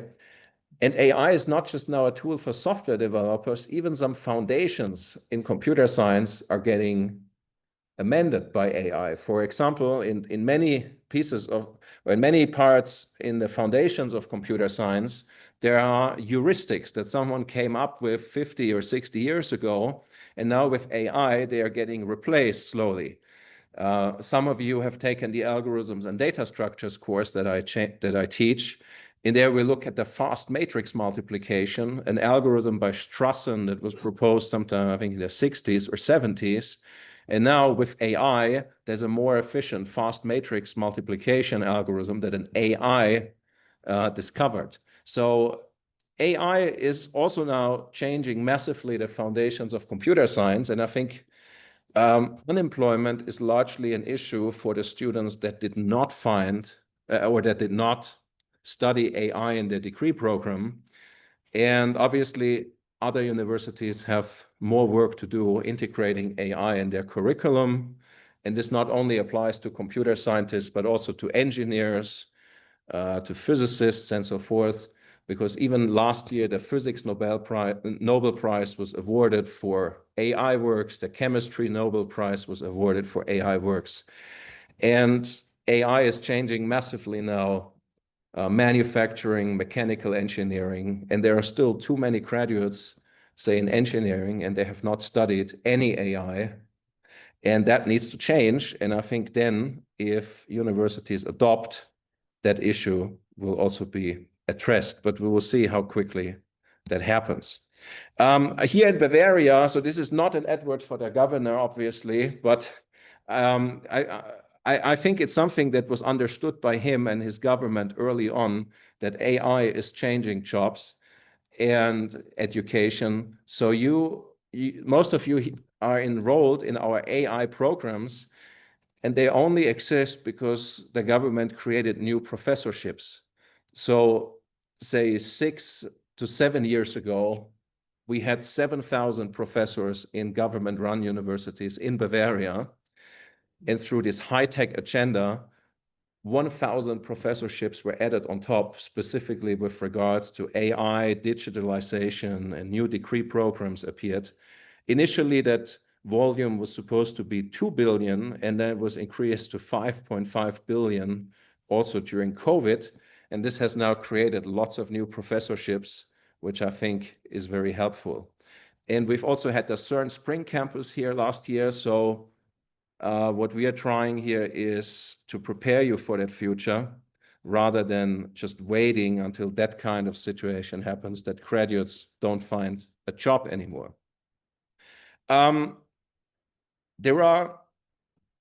We've now looked into these contemporary challenges, and in recent years, there have been more and more discussions if we could run into another AI winter.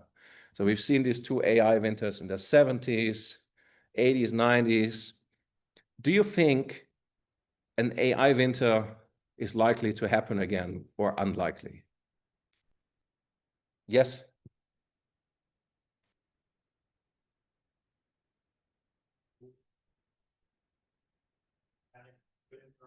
Hopefully freeze will happen, but maybe when the novelty somewhat wears off of what we have now with AI and large language models, the investment rates into it will go back a bit. Mm-hmm.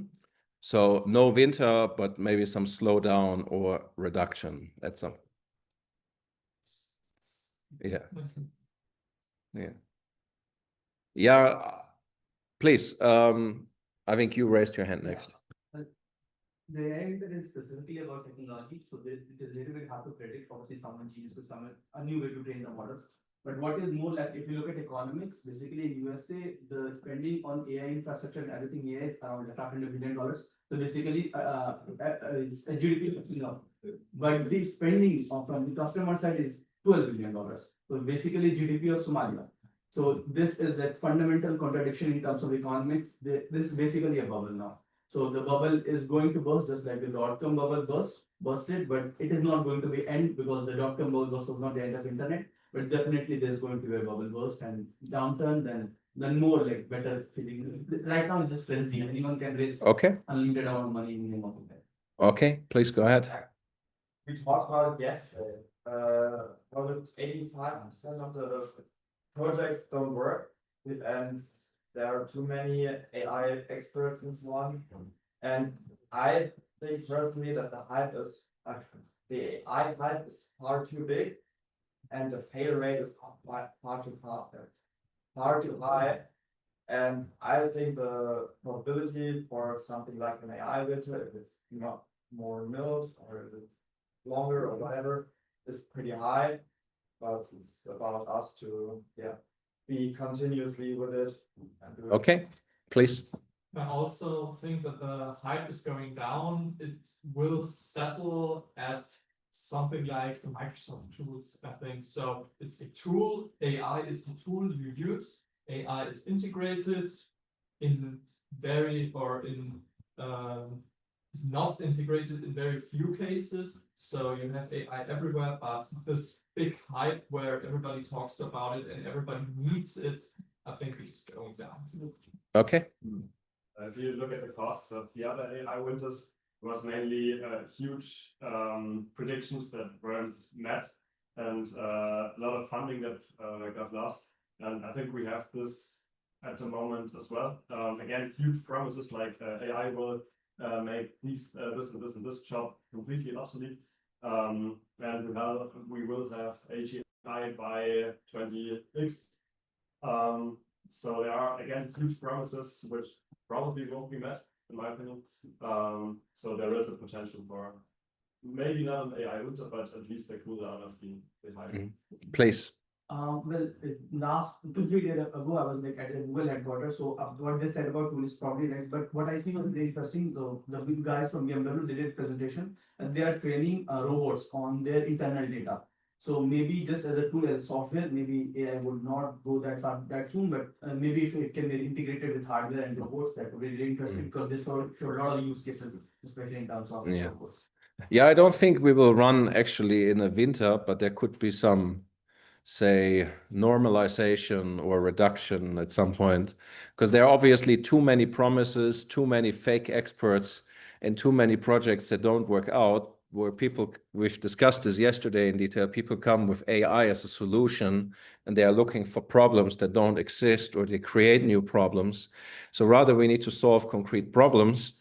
And if you pay attention to that, the success rate will far go up. But I don't think we will run anytime into a winter, because nowadays AI has started to disrupt many, many industries, be it engineering, chemistry, healthcare, and companies are earning money from that. And obviously that won't disappear. But companies like NVIDIA, they will probably face some consequences at that point. If you look at NVIDIA, most of their revenue now they make with 2 or 3 clients. That's obviously not very healthy.